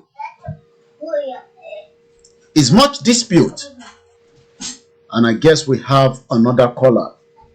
Hello, good morning, caller. Ekaro. I'm trying to bring you onto the speaker. Ètò nìyẹn káàbọ̀ sórí ètò. Hello. À ń gbọ́ yín ẹgbẹ́ra ńlẹ̀. Ẹ kúṣẹ́ takuntakun. Ọlọ́run á máa fún yín lọ́wọ́ ṣiṣẹ́, Ọlọ́run á máa tì yín lẹ́yìn. Ọlọ́run ò ní fi yín sílẹ̀. Nǹkan tí mo fẹ́ sọ ni wípé ṣe di after October. Ìrọ́lì yẹn ṣe oye ìrọ́lì tá a fẹ́ ṣe lọ́sọ̀gbà fọ́ọ̀sì yẹn. Ó ń ṣe nǹkan tí a máa ṣe lẹ́ẹ̀kan tá a máa sọ wípé àṣemọ́. Àbí nǹkan tí mo sọ yẹn ò máa yé wa kà. Ṣé ní ká bá jáde ní October 1st yẹn? Ẹ̀dá ìrọ̀lì ó ní láti jẹ́ ẹ̀kọ́ tó jẹ́ pé a máa ṣe continuously. Kò ṣe pé àwọn máa ṣe lẹ́ẹ̀kan, a máa sọ wípé àtúnṣe mọ́. Àwọn máa jáde continuously. Àwọn máa kọ́kọ́ gbèsè nǹkan tá a fẹ́ lélẹ̀. So ẹ máa jẹ́ káwọn èèyàn fọ̀ bẹ́ẹ̀. Ó ṣe wípé after October 1st, a máa wá sọ wípé àjáde mọ́. It's a continuous process. We have to keep doing it. We have to keep sounding it into their ears. Wípé sẹ́ nǹkan tá a fẹ́ lélẹ̀. Ó ṣe pé a máa ṣe lẹ́ẹ̀kan ní October 1st yẹn nìkan. A máa wá sọ wípé àṣemọ́. Ìyẹn kan ó dúró farati. Adájọ́ tí mo fẹ́ sọ wípé ìjà ò ní wáyé yẹn kó wọ̀ ní ṣẹlẹ̀ yẹn báà ní ìjà yẹn yóò ní òkè everybody lọ tún fẹ́ jà. I have said it before and I will say it again that the only language that these people understand is just Arabic, it's war. Wípé àríjà ogun yẹn pé àríjà yẹn yóò ní o bàbá láró ni.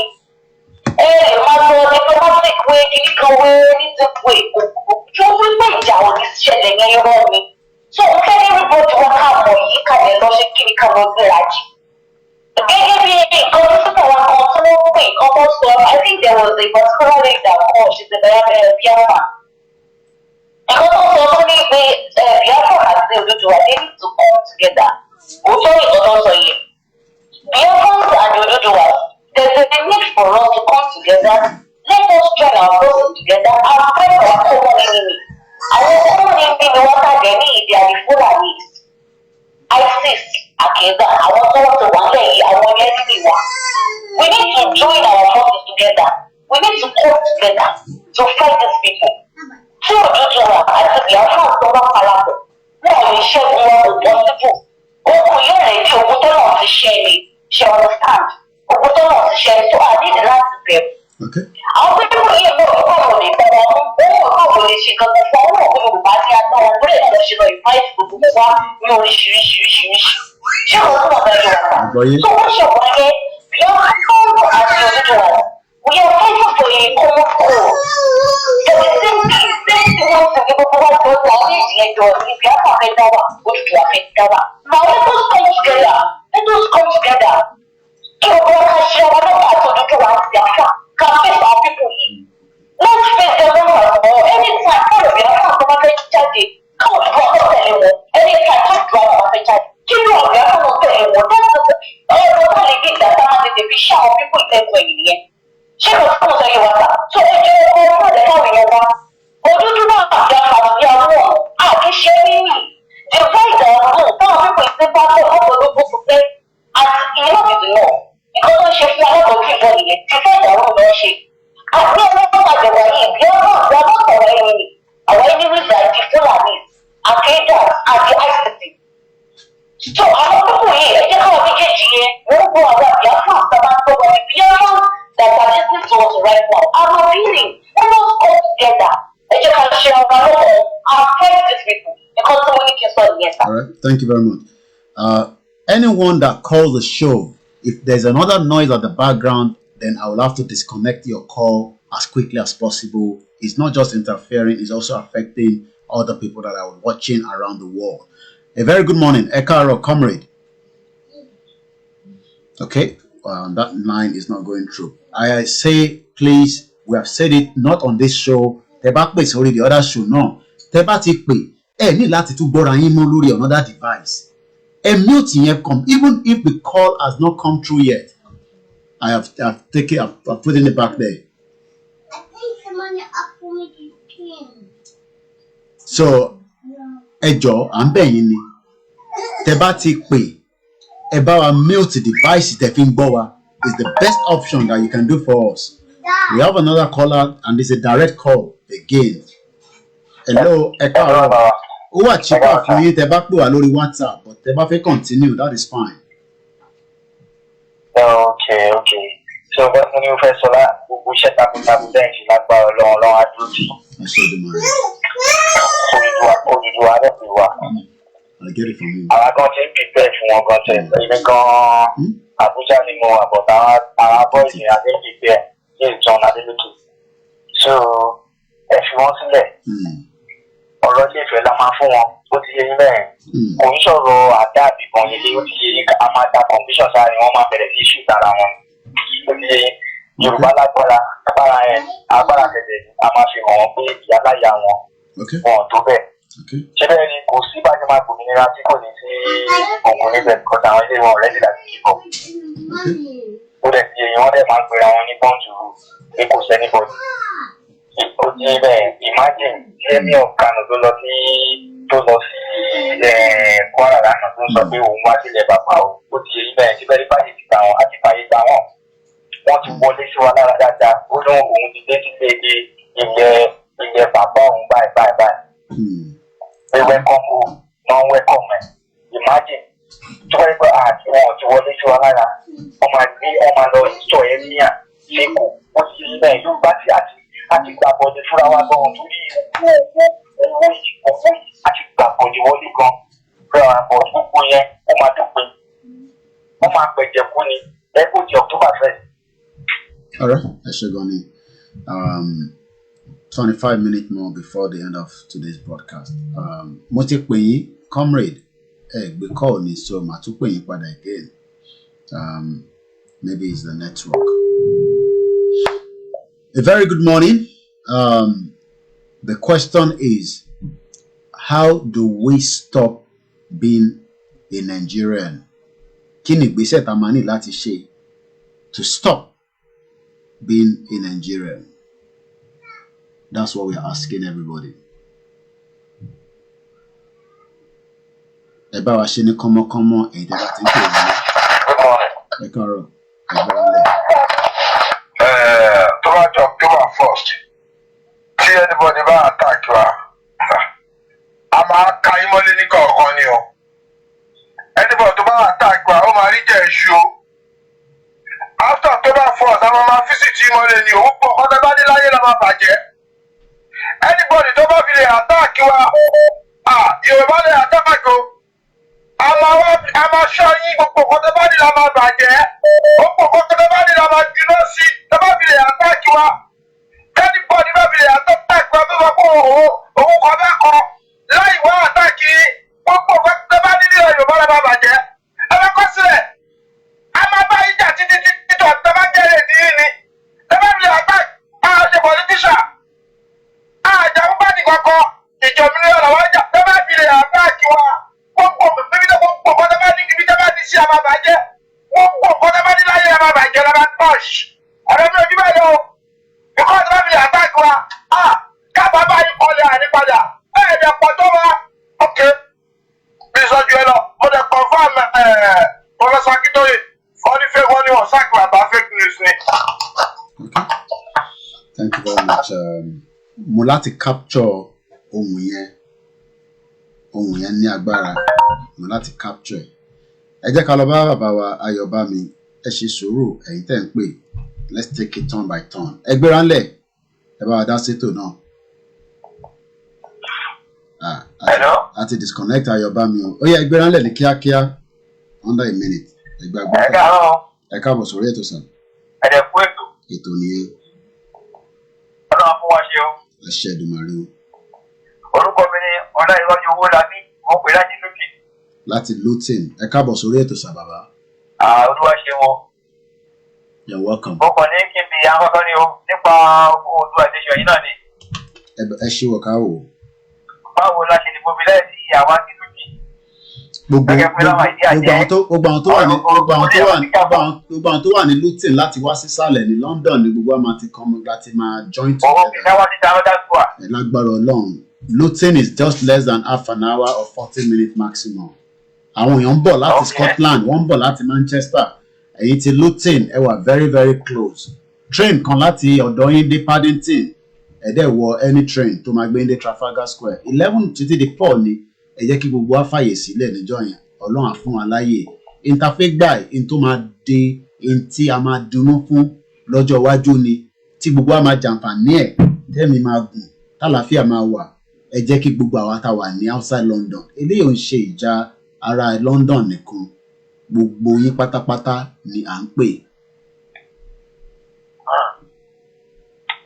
ọ̀rẹ́ kan náà wà ní Gabon ní ẹ̀gbọ́n mi wà ní Gabon wọ́n ní àgbà Nàìjíríà ò ti gbé ní Gabon tó ọ̀pọ̀lẹ́gẹ̀ẹ́sẹ̀ kò líǹkì kan bá ṣe máa mobilẹ̀ àwọn tìkẹ̀ tó òun náà lẹ́nu bẹ́ẹ̀ ó ní yóò ti dá ní Gabon. nígbà tó bá ti ní chọ́ọ̀chì ńlá ẹni tó ní chọ́ọ̀chì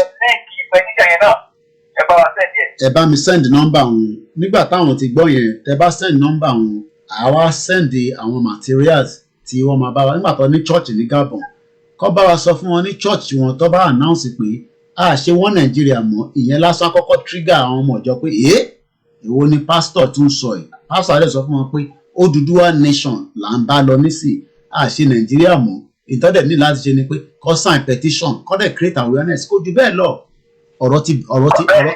ọ̀rọ̀ ti bùsùn nìyẹn so bó ṣe láti rí nìyẹn so àwọn tó ní church àwọn tí ní àmọ́ ọjọ́ kọ́ sọ fún wa kí a ṣe máa gbégbèsè ẹ ṣe gan ni ẹ jẹ́ kí a fẹ́ lòmínà láàyè ẹ má bínú torí àsìkò màmá wa tún sọ pé níbi ìbẹ̀rù bí ọkùnrin bí obìnrin ni we should attack the Fulani in the bush not ourselves okay wọ́n ní ká lọ attack àwọn Fulani tó wà nínú igbó ká má attack ara wa okay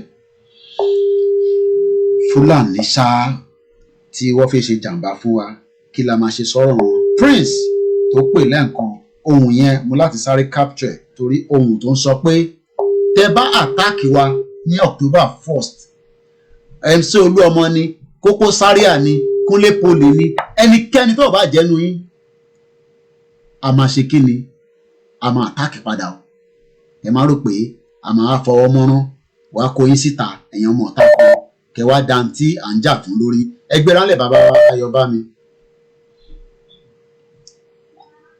ẹ kojú wọn Mr. Koiki. ẹ káàbọ̀ sórí ètò bàbá ojúmọ́ ni ẹ kúṣẹ́ lọ́tàárọ̀. àwa nìyẹn. ṣe rí ìmọ̀ràn kan lèmi ò bá mú wá tó bá jẹ́ pé àwọn èèyàn wa wọ́n bá máa létí àti gbọ́ àti àwọn tó wà lókè ọ̀yà bí a ká announce fún wọn pé ibi tá a dé dúró yìí sí kí gbogbo àwọn tó wà lókè ọ̀yà wọ́n padà wá sílé àsìkò sì wà fún wọn láti padà sílé tí ó yẹn sìn tó bá lè padà wá sílé then àwọn èèyàn wa wà ní ilé ọ̀tọ̀ láti máa ra ẹran pẹ̀lú. ok àgbọ́yé mo ní ìyẹn àwọn tó wà ní north lẹ́ ń sọ pé kó padà wá sílé àbí bẹ́ẹ̀ kọ́. wọ́n padà wá sílé àwọn tó wà north kó padà wá sílé àsìkò sì wà fún wọn tí ó yẹn sìn so tó kálukú bá padà wá sílé then àwa tá a wà ń lé náà tá a wà nílé Odùduwà wọ́n stop láti máa ra gbogbo nǹkan tó bá ń wá láti òkè ọ̀yà ká bẹ̀rẹ̀ ètò ọ̀gbìn tiwa fún wa ọ̀sìn ẹran ká bẹ̀rẹ̀ fúnra wa ṣe rí nǹkan kéékèèké lálẹ́ ọkọ̀ fi capture wọn so ìgbà tó bá ti di pé àbára màálù láti òkè ọ̀yà mọ́tà sin nǹkan wa nílé wa so bọ́n ṣe wá fẹ́ sọ pé òkè àwọn tó ń torí ọ̀dọ́ náà wọ́n ń ta gbogbo àwọn nǹkan yìí sí jù ọ̀pọ̀ màálù tó ń sọ pé àwọn ń dà kiri tó fi ń pààyàn kiri tó fi ṣe òpè tó bá sìn wọ́n tó bá dàgbà tán àwa náà là ń rà lọ́dún wọn kí ló dé tó bá jẹ́ pé àwọn tá a ra yẹn náà lọ́tún wá ṣe àwọn náà wà tún ṣe jàǹbá fún. so tá a bá máa ra àwọn kìíní so bá a máa ra àwọn kìíní lọ́wọ́ wọn bóyá nígbà yẹn máa wọ ẹsẹ̀ kristu máa gé pé òkè ìrísí táwọn ṣe ń wọnú gbọ́ wa kiri táwọn ṣe ń fún ẹran wọn lóúnjẹ táwọn fi ń ṣe gbàgbéyàwó ṣe yín sí so ká stop àti máa ra nǹkan tó bá wá ṣe àwọn láti fún wọn láyọ̀yọ̀ because àwọn èèyàn wa wọn ṣe ìdọ̀gbìn mọ́ wọn ṣe ìdọ̀sìn ẹ̀dìyẹ àwọn farmings wọn ṣe mọ́ ṣe yín sí lórí àwọn ọ̀sà ìnáwó ṣe wọ́n ṣe náà a má sọ pé wọ́n ṣe a mọ̀ parí fídíò màmá kan tó ní òun ò rí owó láti fi ṣe kinní yẹn wọ́n ṣe ṣèbí nínú ṣíṣe iná nísìnyí wọ́n lè lọ sínú oko nítorí pé Fúlàní wà nínú oko níta lè ṣe nísìnyí ni pé kọ́kọ́kọ́ flush out gbogbo àwọn Fúlàní tó wà nínú igbó wa káwọn èèyàn lè padà sóko èmi dé fáàmù rí nígbà tí mo lọ Nàìjíríà fáàmù tó ń sọ ẹlòmíì kan rò pé tó bá ní fáàmù tó ní network internet ò máa ń ṣiṣẹ́ níbẹ̀ phone reception ò máa sí níbẹ̀ nígbà tí mo tẹ̀lé wọn lọ tí mo lọ níbi 3 years ago nínú Abẹ́òkúta ń bẹ̀ yẹn mò ń bi wọ́n pé wọ́n máa pààyàn síbí báyìí tó ní gbọ́ nígboro àwọn níbẹ̀ ni kí lẹ wá ń wá síbí báyìí fún nítorí pé technology ò débẹ̀ wọ́n ò gbé máàsì síbẹ̀ débi pé reception tẹ̀ máa débẹ̀ Ele ò rẹ̀ ń ṣe fáàmù very close ní Abẹ́òkúta ni mò ń sọ yìí o. Èmi débẹ̀ ni o, mo lè mú picture yẹn jáde. I was there 3 years ago. Ẹ jẹ́ ká announce pé gbogbo àwọn tó wà lókè ọ̀yà ṣe é sìn. Ibi tá a ti máa kọ́kọ́ save àwọn èèyàn wà lélẹ̀. Ṣe é sìn, tá a bá sọ pé a fẹ́ save àwọn èèyàn, ibi tá a ti lè kọ́kọ́ save wọn ni. Àwọn tó bá létí kọ́ gbọ́, wọ́n padà wá sílé láti òkè ọ̀yà. Lórí ìgbà tí kíní bá máa ṣẹlẹ̀, ṣe é sìn, ìgbà tó bá máa ṣẹlẹ̀, a máa mọ wípé òkè àwọn èèyàn wa wọ́n ti wà ńlé. Wọ́n máa mọ níwọ̀n. So káwọn announce gbogbo àwọn tó wà lókè ọ̀yà kọ́ padà wá sílé. Gbogbo tó bá rò báwọn ní iṣẹ́ ọrọ̀ ajé bẹ̀rẹ̀ kọ́ wá dá sílẹ̀ nílẹ̀ Yorùbá. Ṣé yẹn ṣe so ìwọ̀nba ló máa mọ tó ń bá ti máa wáyé tó máa sọ pé òkè àwọn fẹ́ máa mú àwọn tó bá wà ní lọ́dọ̀ wọn bẹ̀ yẹn wọn ò ní rí ìyàwó ọkọ̀ mú wọn káwọn tẹ̀ mọ́ wọn létí kọ́ padà wá sílé náà àsìkò ṣì wà fún wọn. Ṣé yẹn ṣe wọ́n sì ní time láti padà wálé tó wọ́n bá ti padà wálé bẹ́ẹ̀ dé náà máa mọ ọ̀dọ́ máa ṣe ètò ọ̀gbìn ètò ọ̀sìn ẹran ẹ̀sìn ẹ̀dìyẹ anọ́dà àwọn kálukú máa mọ bọ́lá bá ṣe máa rán wọn everything máa wà òkè. Ṣé yẹn ṣe àwọn là ń fún wọn láǹfààní láti máa ṣe gbogbo tó ń ṣe. Ṣé tó máa ṣe rí nǹkan pẹ̀lú bóyá màálù ìbọn náà fẹ́ máa da màálù ìgbà tó máa rí ibi tó fẹ́ tà sí mọ́ so ìbọn náà fẹ́ sọ báwọn fẹ́ máa da màálù kiri lọ so ẹ jẹ́ ká àwọn nǹkan kéékèèké bẹ́ẹ̀ náà ó sì lè help wa out. Ṣé yín sí so náà dúró sí wa o. Torí àsìkò ẹ ṣé gan ni bàbá wa nígbà tí mo ní mo lọ sí farm ẹlòmíà bá rò pé bóyá n tí mò ń sọ yẹn mo mọ tí mò ń sọ and technology òkùnrin kúkú parọ́ mo fẹ́ close tí ó ń scroll abẹ́ yìí ẹnu mo lè fi sílẹ̀ bọ̀ tí a ṣe fún ẹja sáré gbé call tó tún bọ̀ yìí ẹ bá wa ṣe ní kánmọ́kánmọ́ torí àsìkò tí ń lọ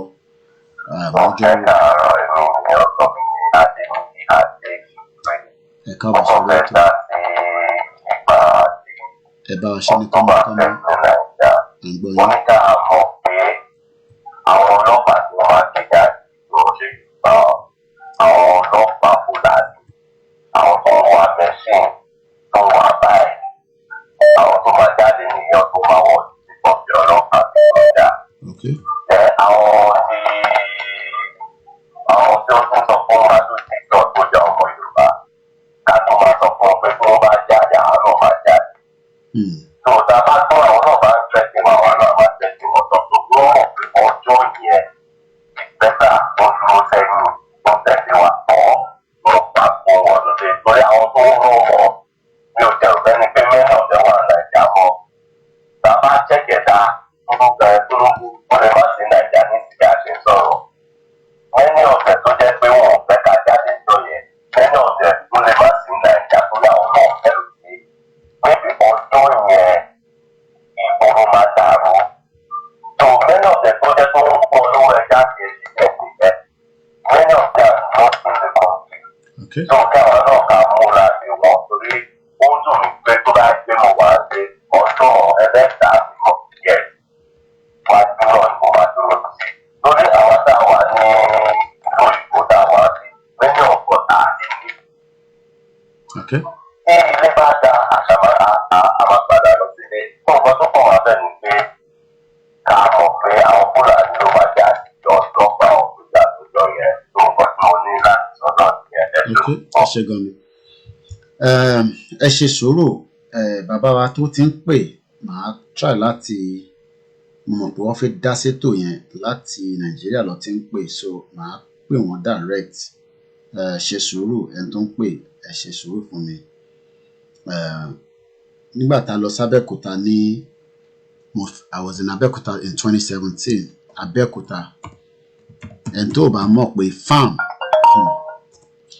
tí bá ń sọ pé farm tẹ́yìn rò pé ó dàbí farm Nàìjíríà má yàtọ̀ is it not like a normal farm gbogbo connection tó wà ń bẹ̀ wàláì èmi gan gbà tí mo débẹ̀ ni mo mọ̀ pé ṣé farm lélẹ̀ ṣá it's a good experience but the danger there is just too high ìyẹn ni wọ́n ṣe ń pa àwọn èèyàn bí ìgbà tó ń pa ẹran tí wọ́n kíá.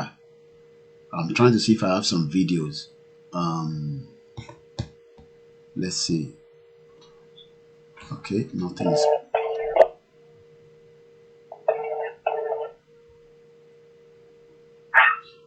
Oh yeah, ẹgbẹ́ ránlẹ̀ kíákíá.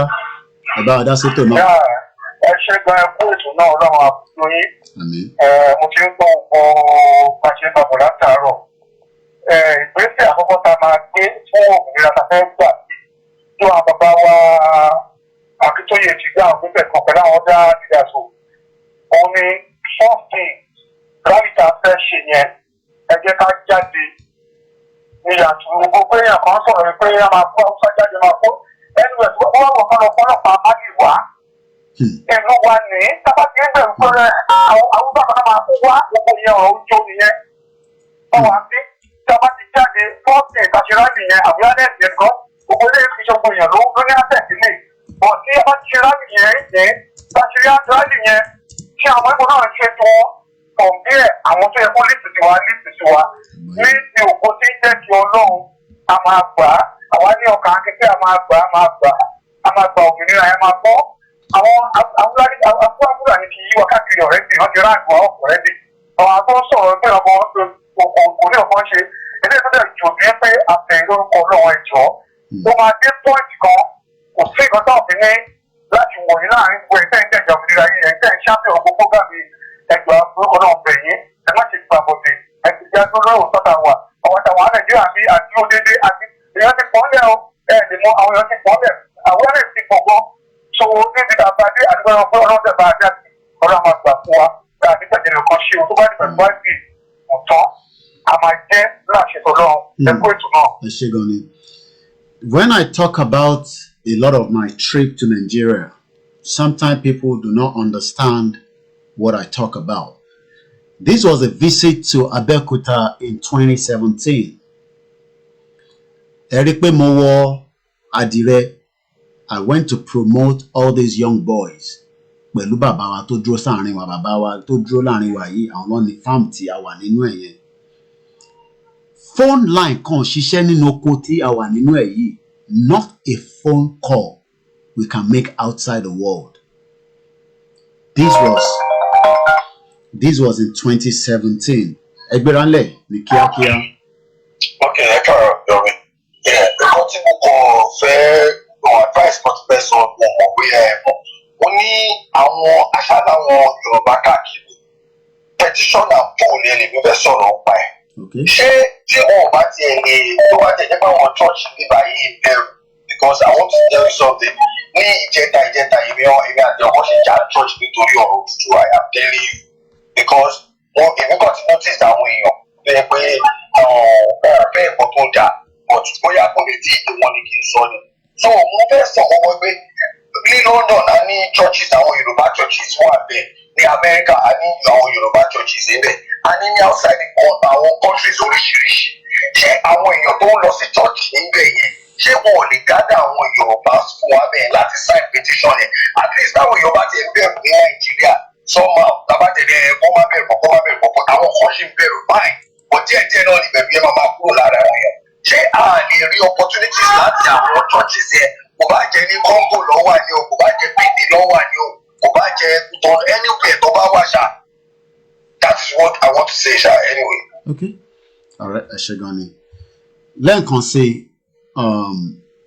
ṣé a máa jà ni àbí kìíní kò máa lọ ní wẹ́rẹ́wẹ́? I've seen the video I'm looking for. I want to see how I can bring that video. Okay, it's on Facebook. So why is it that I can't? Okay, Montimobiti Atimari. Okay, let me change my scene and go into one scene that I will use to find that video. Once again, young governor Ikuro Jari, Onirakatia. But governor tí wọ́n sọ pé ogun ń bọ̀ tí wọ́n ti mọ̀ pé ogun yẹn ti dé tán. Ẹgbẹ́ránlẹ̀. Ẹgbẹ́ránlẹ̀. Our rally is our right. Rally coming out the masses is our right. The wabba yẹn kọjá ń lọ tiwa ni. But anybody bá attack you, we will defend ourselves. If anybody attack you, defend yourself. Ọmọ Yorùbá tó wọ̀ bẹ́ẹ̀ after rally gbogbo ọ̀pọ̀ náà ní Nàìjíríà la máa jùlọ sí. Àbí tó bá sákò Nàìjíríà là nípa wọn. Because tó bá ti lè attack ọmọ Yorùbá nìyẹn.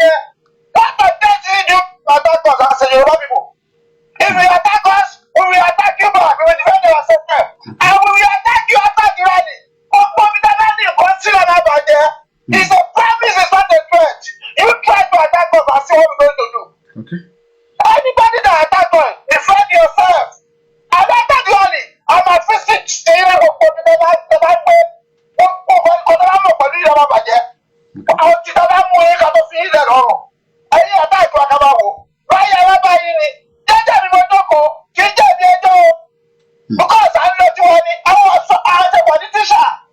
Okay. We are freedom fighter. Okay. I saw Okay. they want anybody. But that we will defend ourselves. After that, we will go Okay. I'm a little panic. Ẹ jẹ́ lọ bá àwọn mọ́mì wa mo dá nọ́mbà yẹn mọ̀ ẹ gbéra ńlẹ̀ mà ẹ káàbọ̀ sórí ètò. Welcome on board. You're live with us and I want you to mute the background one please. Hello? Hello? You're already live. Is that Koiki media? Yeah, we're live. You're live with me. You're live. Hello? You're live with us. Ẹnìkan ti sọ̀rọ̀ síwájú wípé after the 1st of October that we should not think of going out. Even 1st of October is the beginning of the war. Nítorí àwọn tá à ń sọ̀rọ̀ yìí, àwọn náà wọ́n ń gbé ara dì fún 1st of October. So láti ibẹ̀ yẹn lọ, a ò lè dúró mọ́. 1st of October ló máa sọ tá a máa ju okùn sílẹ̀ ní ọ̀rùn ẹran. Àwọn tó jẹ́ tiwa ní ilẹ̀ káàárọ̀ òjìrè àwọn làbẹ̀ ìgbé kan má jáde àwọn tó ní nǹkan ohun ìjà. They should protect the land of Oduduwa. Láti ìbẹ̀rẹ̀ láti Kogi dé Benin whatever. Àwọn ọmọ báwọn Benin ò sọ̀rọ̀ ní tì nítorí mi ò fi ẹ̀gbọ́n òun pé kí Benin sọ̀rọ̀. Ṣùgbọ́n láti ibi tó ilẹ̀ kó láti bẹ̀rẹ̀ kọ́ jọ kí wọ́n tètè débẹ̀ kí wọ́n tẹ̀ mọ́kàn. And then secondly, àwọn àìsí tó wà nínú igbó bá ní kó bá lè bẹ̀ sínú atẹ́gùn kan sùn kan máa jì mọ́ but they should do it. We should not wait. Ìgbà tó bá bẹ̀rẹ̀ sí ní pa wá àwọn kan níbi wọn ni wọ́n ti capture wọn wọ́n béèrè 10 million. We can't hold our hands and be watching for manna to come down from heaven. All right. Thank you. Please, all right. When you are doing it ẹ máa bá mi rán wọn létí láti múra kalẹ̀ October 4th ló dàbí ẹgbẹ́ ogun máa bẹ̀rẹ̀. Okay. Kò sí kọ́tà dẹ̀ máa ṣe àwọn tó máa kó àpò àwọn kan máa kó àpò. Ẹ ṣe gan ni mọ́mì wa. So ẹgbẹ́ mi náà ṣe ń gbìyànjú tèmi níbí. I let her go. Ẹ má bínú mọ́mì wa. It's getting hot in here. Let's quickly go through this. Please, we are telling all the Agbero.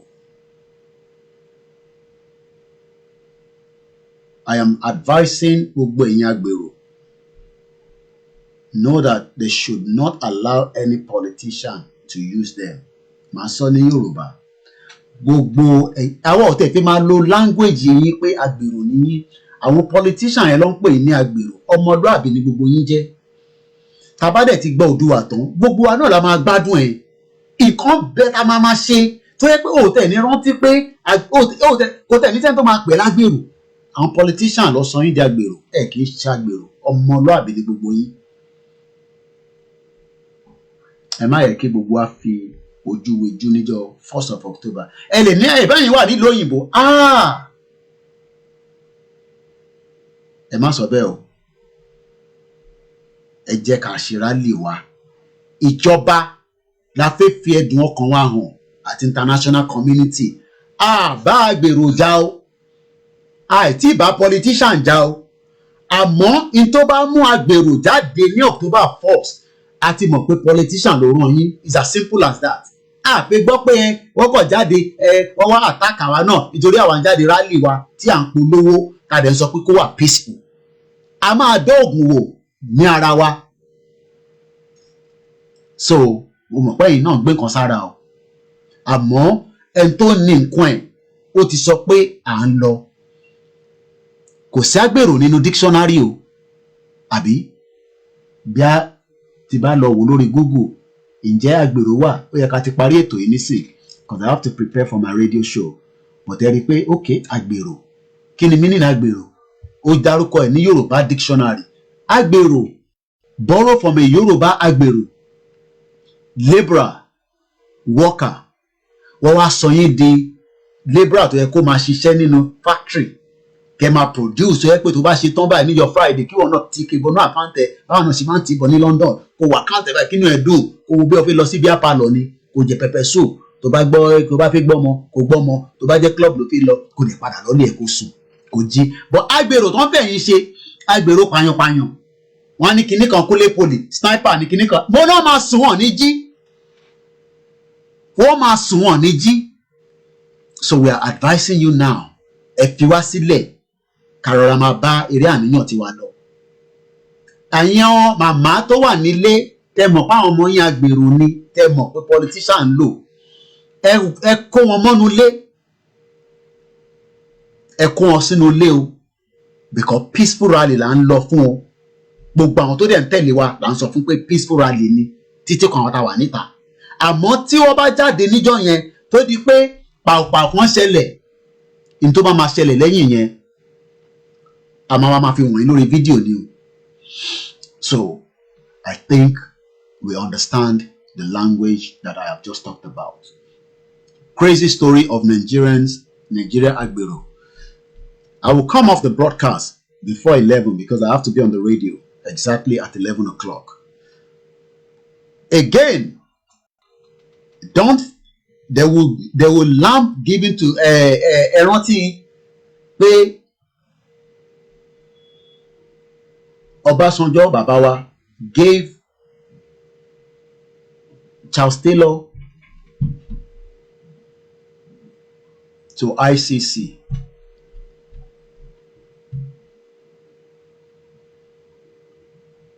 Ẹ má kí politician lóyún o ẹ̀yin gbogbo agbèrò. Don't allow yourself to be used, and I'm sure we all understand that. Iṣẹ́ wà fún yín tẹ́ máa ṣe tó jẹ́ legitimate job tábà ti gbòmìnira. Ẹ má gba owó lọ́wọ́ politician láti wá àtàkì àwọn tó ń jáde o.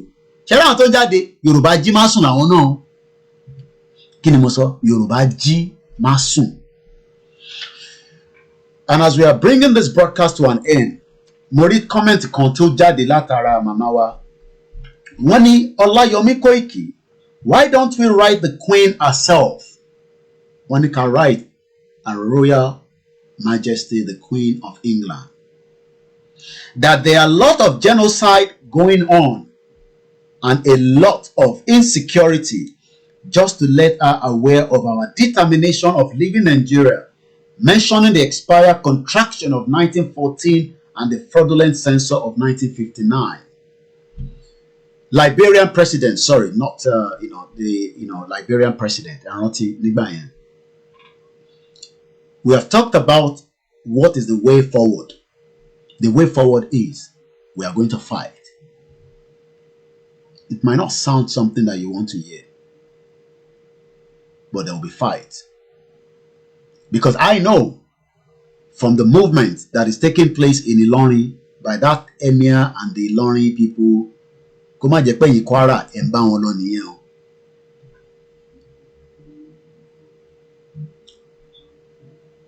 We will write to all the government officials, especially the one in UK. I know there's a lot of work going on behind the scene, but I want us or the organization that are coming forward in the next couple of days. I'm going to be putting calls across different organizations. One in lateral, I feel my bone. Torí pé after October 1st, àbí tó máa October 1st gangan ni gbogbo ẹ̀ máa dàgbò. Fact ni mo sọ yìí. Eléyìí ń ṣọ̀rọ̀ pé peaceful exit. No. Ìtorí tó bá kó gòdògòdò jáde tó bá fight ìjà níjọ́ yẹn nǹkan máa bẹ́lẹ̀. Gòdògòdò tó bá kó jáde kó rọra dúró ẹ̀ kó máa wò ká ṣe rally wa kó lúkálukú lọ́lé ká ṣe máa campaign bá ṣe ń campaign títí tá máa fi rọ́nà kọjá. Àmọ́ kó má jẹ́ pé October 1st ni wàhálà máa bẹ́lẹ̀ Nàìjíríà o. You can cut this part of the video. I don't care. And as I remind ourselves, I also remind myself. That's why I love to play Olododo.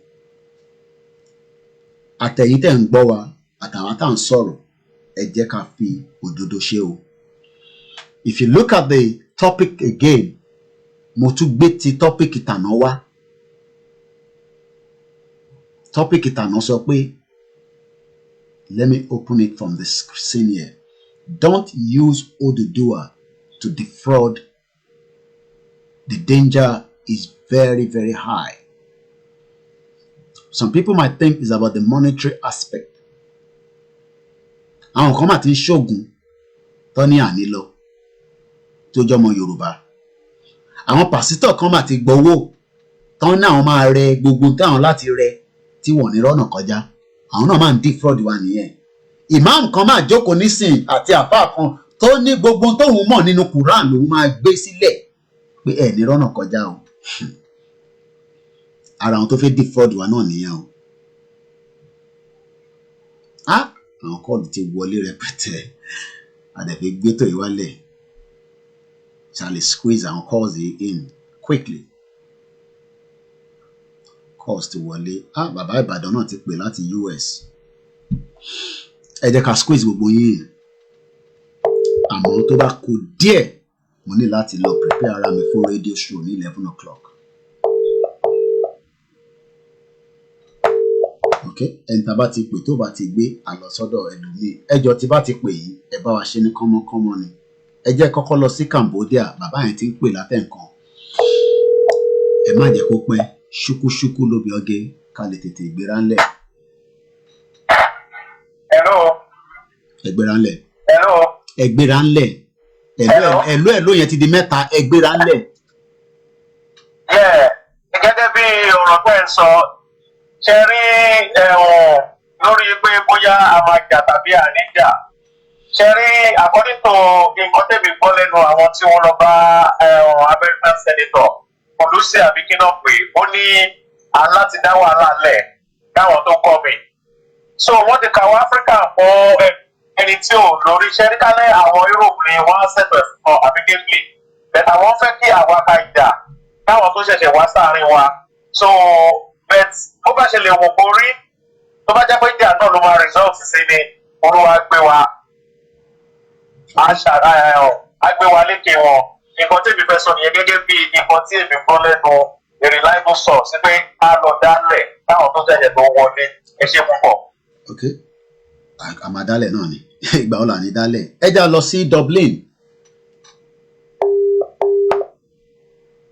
Àsìkò súnmọ́, the war is getting closer.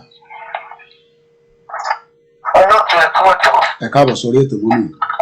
Láti Ireland mo ti ń sọ̀rọ̀. Láti Ireland ẹgbẹ́ra ńlẹ̀. Ayọ̀ lórúkọ.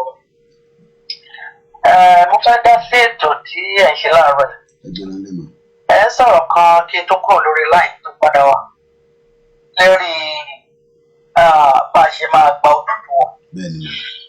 Èmi rí i pé Nàìjíríà nígbà tó so ọmọ ìyá mẹ́ta pọ̀, tó so wọ́n pọ̀. Ó ní ìwé kan tó sáìn nígbà yẹn.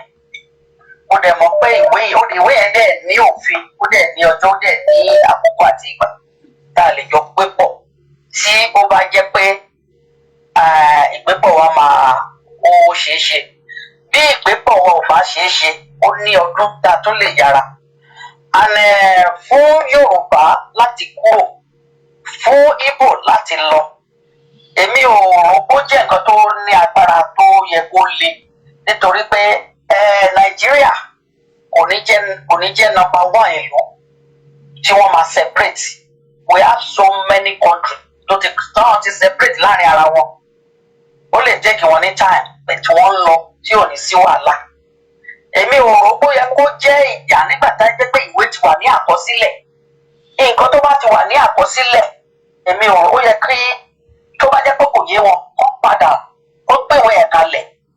Káwúsá dúró, kí Ìgbò dúró, kí Yorùbá dúró, kó tún padà wo ìwé yẹn nǹkan tó kọ́ ń gbà yẹn. Because èmi ò rò ó yẹ kó jẹ́ nǹkan tó ní agbára, ó ṣe nǹkan tó hard. Tá a bá dẹ̀ wá rí àwọn èèyàn wa because mo ṣe kìíní kan sórí platform láàárọ̀ yìí. Mo sọ̀rọ̀ yẹn lórí platform. Kìíní ìṣẹ̀lẹ̀ nígbà tí Awólọ́wọ̀ wà láyé. Nígbà tí wàhálà lọ bí eléyìí, wọ́n ṣe bẹ̀rẹ̀ ní títí tí bàbá yẹn fi kú. Tí obìnrin kan tá a fẹ́ kó ṣẹlẹ̀ kó ṣe. A tún pe nísìn láti ìgbà yẹn mi ò pẹ́ níbọ̀dé tó ṣiṣẹ́. A tún bẹ̀rẹ̀ sí pe nísìn èmi ò rí ìdí kan tàbí méjì tá a fi lè lọ nítorí pé kì í ṣe àwa la máa kọ́kọ́ ṣe ó dẹ̀ wà nínú ìwé ìtàn ó dẹ̀ wà nínú ìwé àkọsílẹ̀. So mi rò pé nǹkan kan ó gbọ́dọ̀ bà wá lẹ́rù tó jẹ́ pé ó máa bà wá lẹ́rù tí a ní lè ṣe. Because èmi wò nǹkan tá à ń ṣe yìí tá a bá ti lè ṣe láṣeyọrí ká make sure pé ìlú tá à ń lù yìí àlù ó dún àdẹ̀lú ilé àlùyọrí sí rere.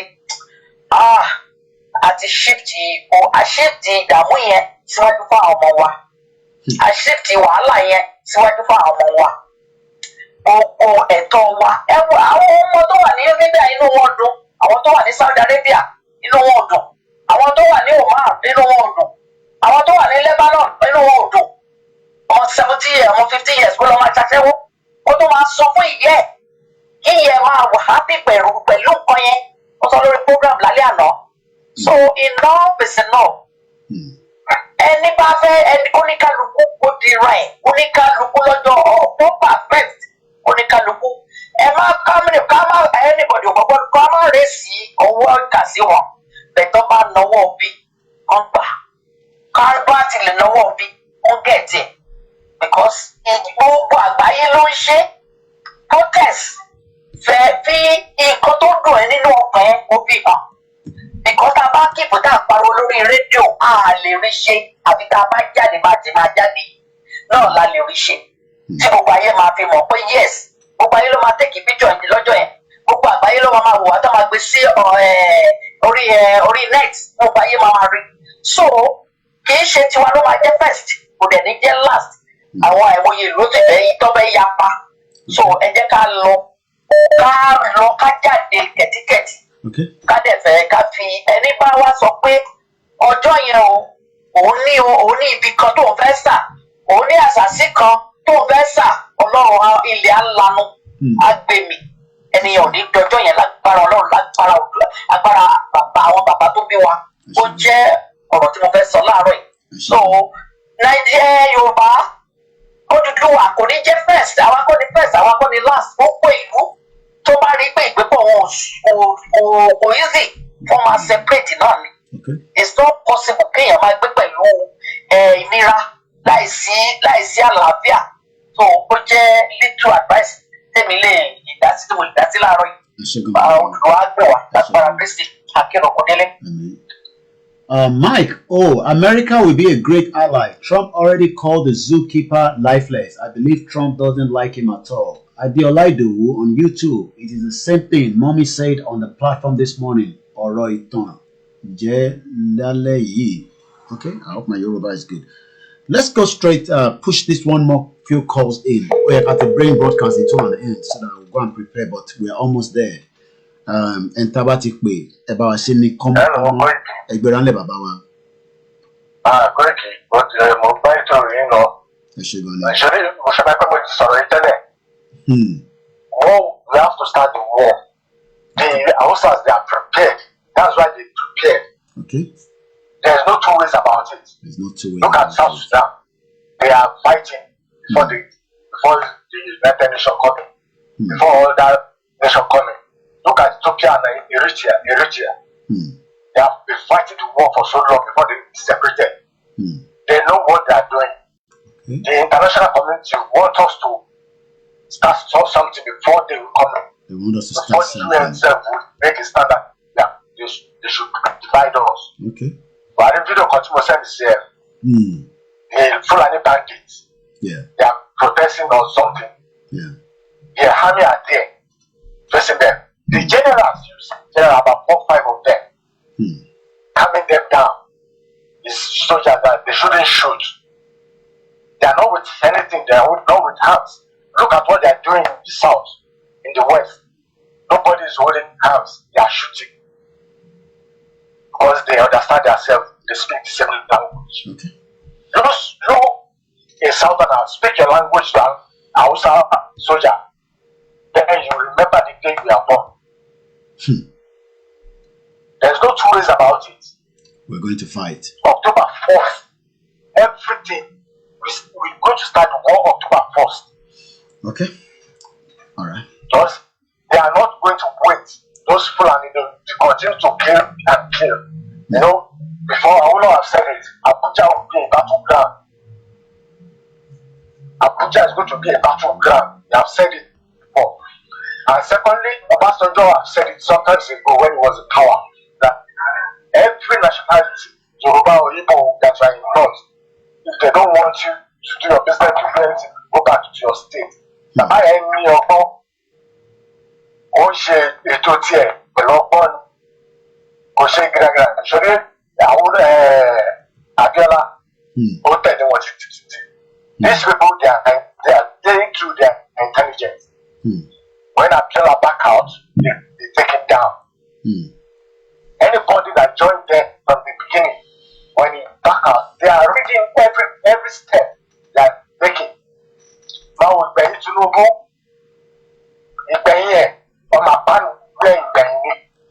because they don't trust anybody, they don't trust themselves.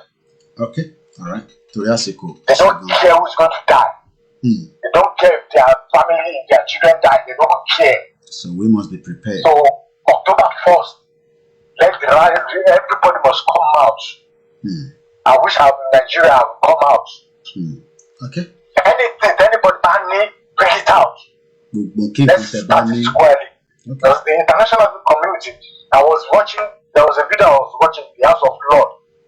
There was one man that stood up and talked and said about Nigeria. He said Nigerian people know what to do. They will know what to do. Okay. Unless we come out and start it, nothing is going to happen. There is still who is going to support us. Let us pray Trump enter. Let us pray Trump enter second time. What Obama did in our nation, Obama got pẹ̀lú ọ̀run don't support himself. Benny. Because tí Joe Biden bá wọlé, it will be tough. Okay, all right. Shegoni, thank you very much. Let's pray Trump enter again. Èmi náà fẹ́ Trump èmi náà fẹ́ kó wọlé, but kò yẹ́lò mi. Kò yẹ́lò mi. Kò yẹ ká àfihàn sílẹ̀. Kò yẹ́lò mi. Ayé wọn, Shegoni. Shegoni. Ẹlòmíì ò yé wọn. Látọ̀la lọ, we start calm down. 29 days from today, 16 hours, 42 minutes. This will determine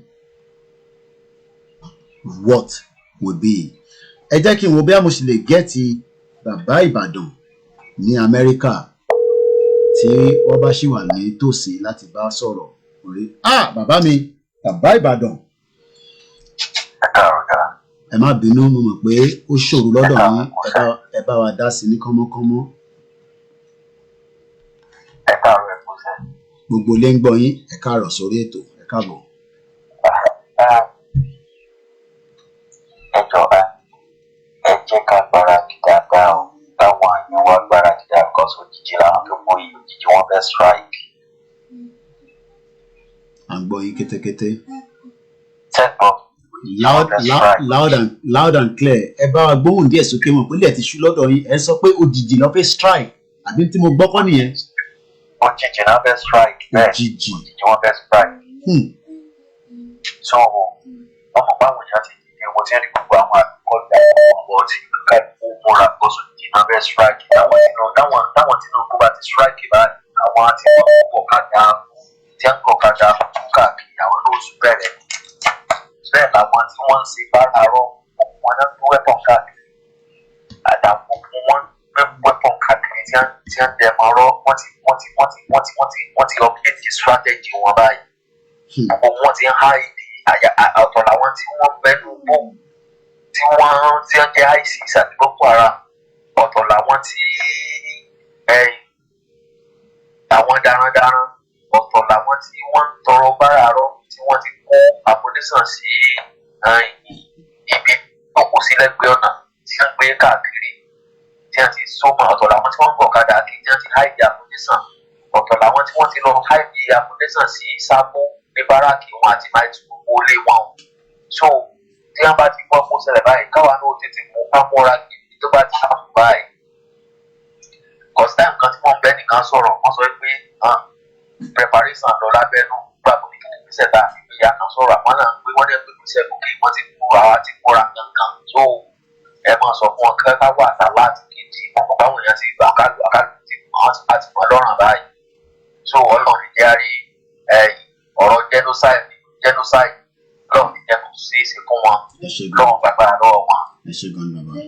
So àtẹ̀dá kálọ̀ kú fídíò àwọn fídíò kẹ́lé kan dà fọ́ yìí àwọn American soldier báwọn genocide yẹn ti ń pa ọkùn rẹ̀ fún wọn ká Nàìjíríà because mi ò gbọ́ wọn Nàìjíríà kaba ìgbà tí ti tẹ̀lé pẹ̀lẹ́ rí genocide kọ́sẹ̀lẹ̀ lọ́dọ̀ wa rí rẹpẹtẹ.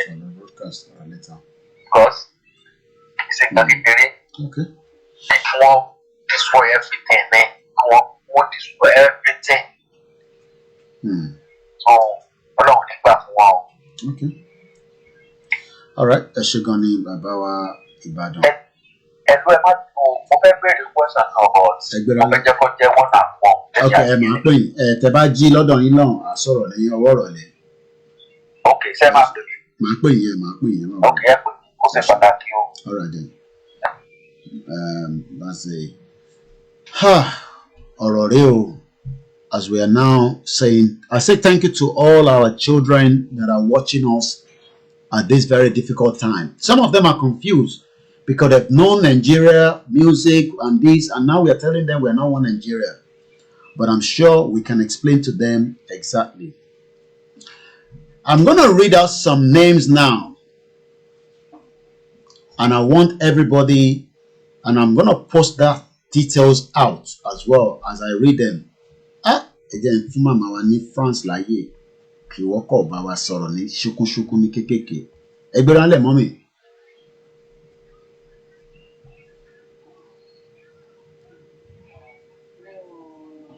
Àǹfààní àti gbọ́ prógámù yẹn ṣùgbọ́n nǹkan kan tó wà lọ́kàn mi tí mo ti ní lọ́kàn láti sọ òun náà ni wípé à ń sọ wípé kí àwọn jagunjagun wo múra.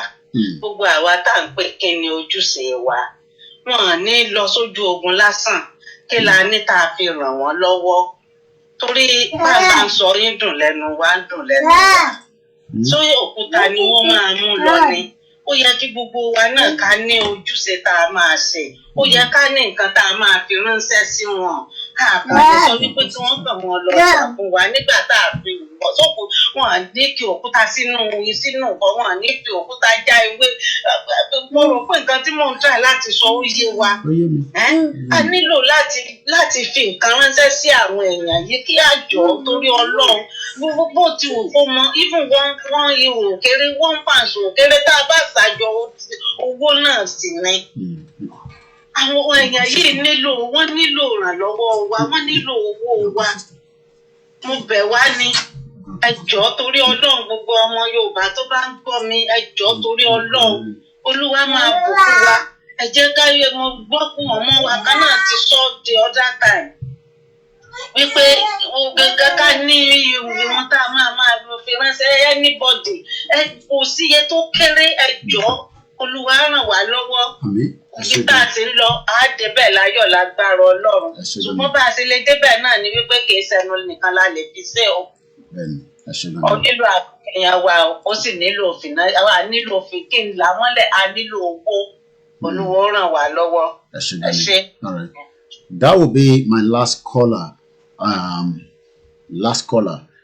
I will quickly announce this. Asola no pé family kan tí wọ́n kidnap. Let me bring it back to my face.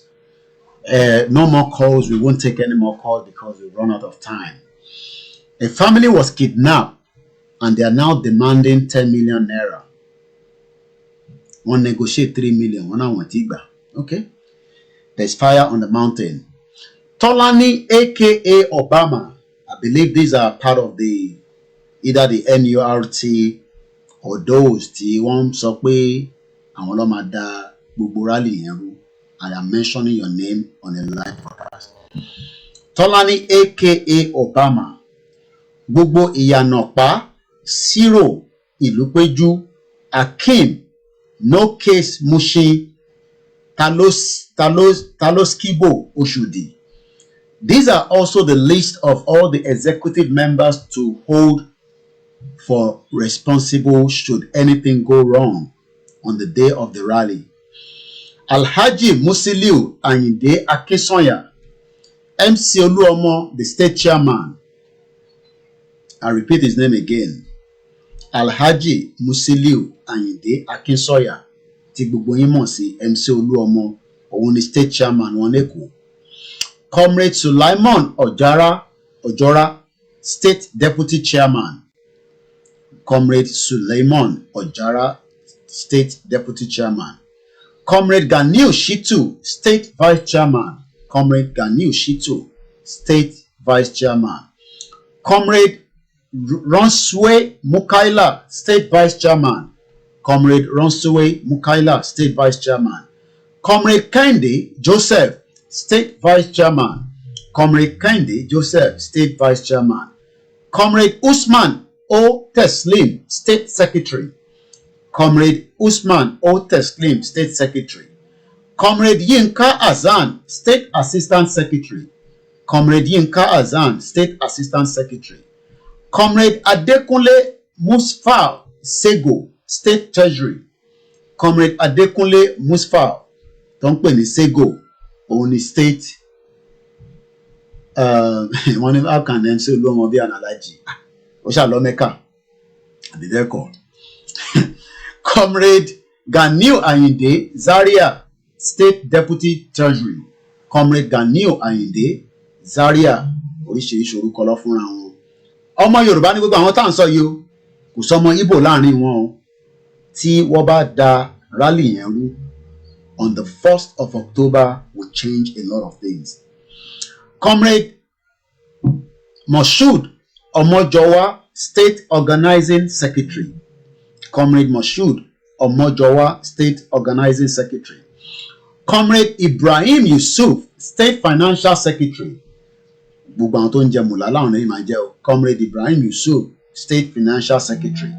Comrade Sunday Ogunleye, state auditor. Comrade Sunday Ogunleye, state auditor.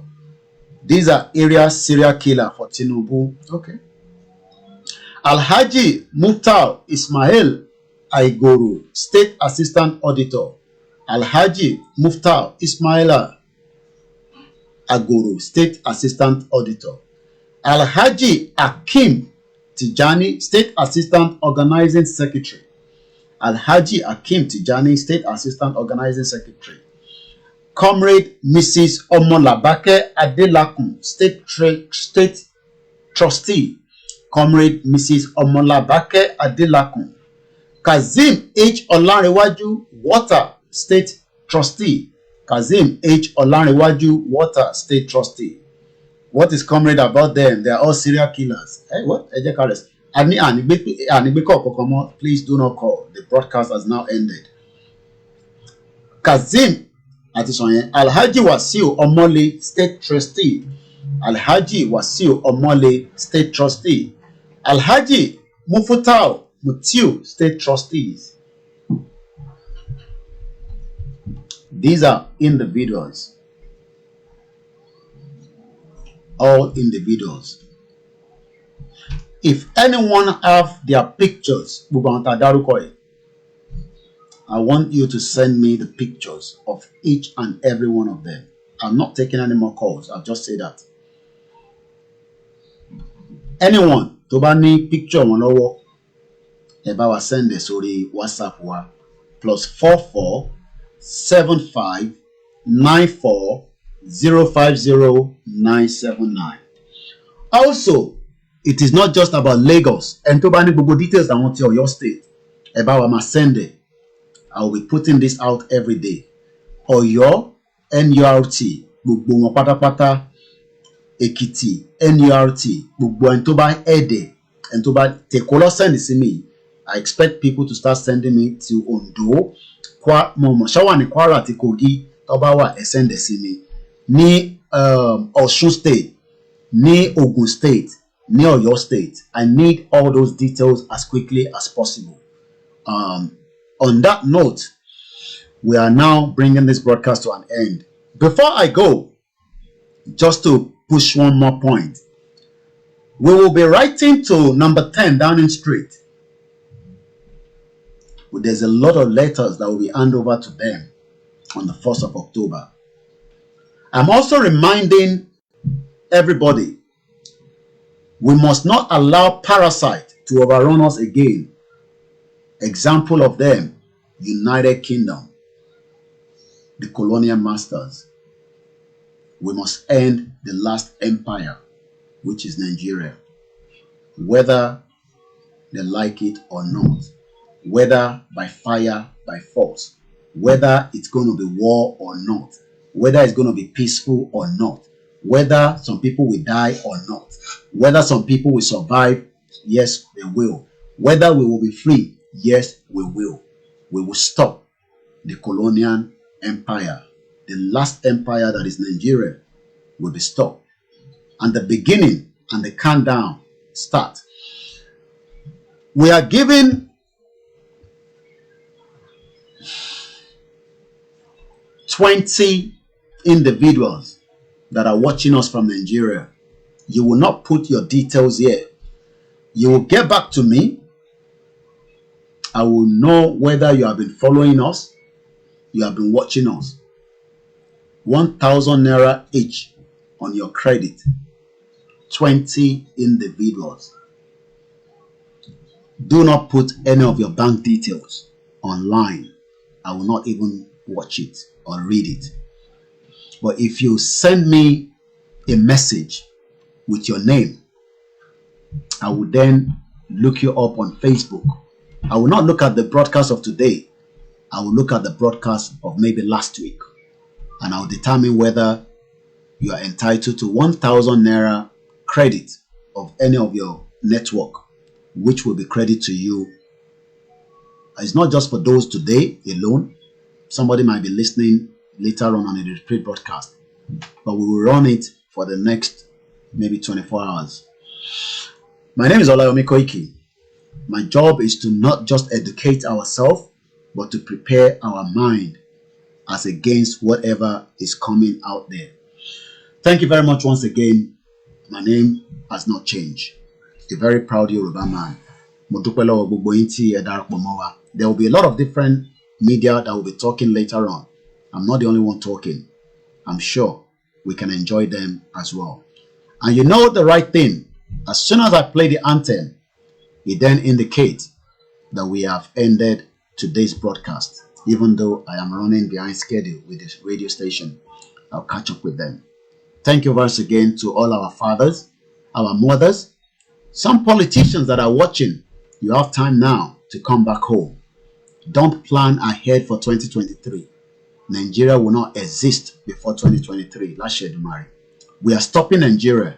We are stopping the last empire of the colonial masters. We will, and every one of us will be involved. And some of us will play a bigger role, while some will play the intelligent role, while some will play something that we will use to stop the Fulani.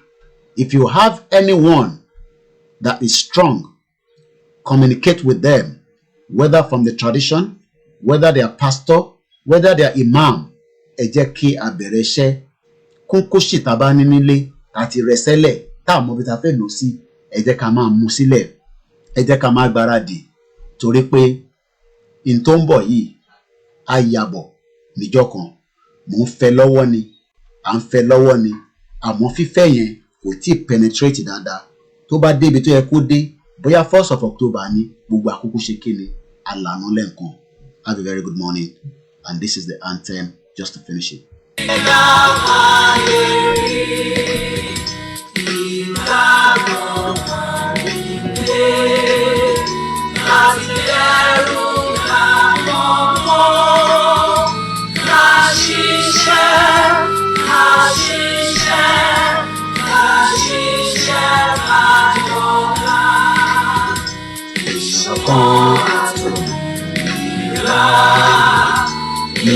Jẹ́ ká máa lépa tẹ̀síwájú ọkọ̀ ire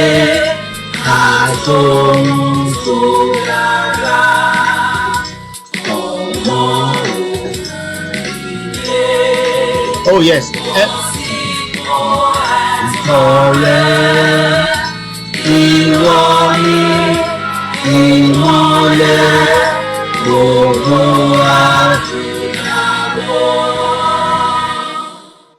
The credit also goes along to those that are listening to us on MixLR. It's not just those on Facebook. We're just going to select random 20 people and we will credit you back.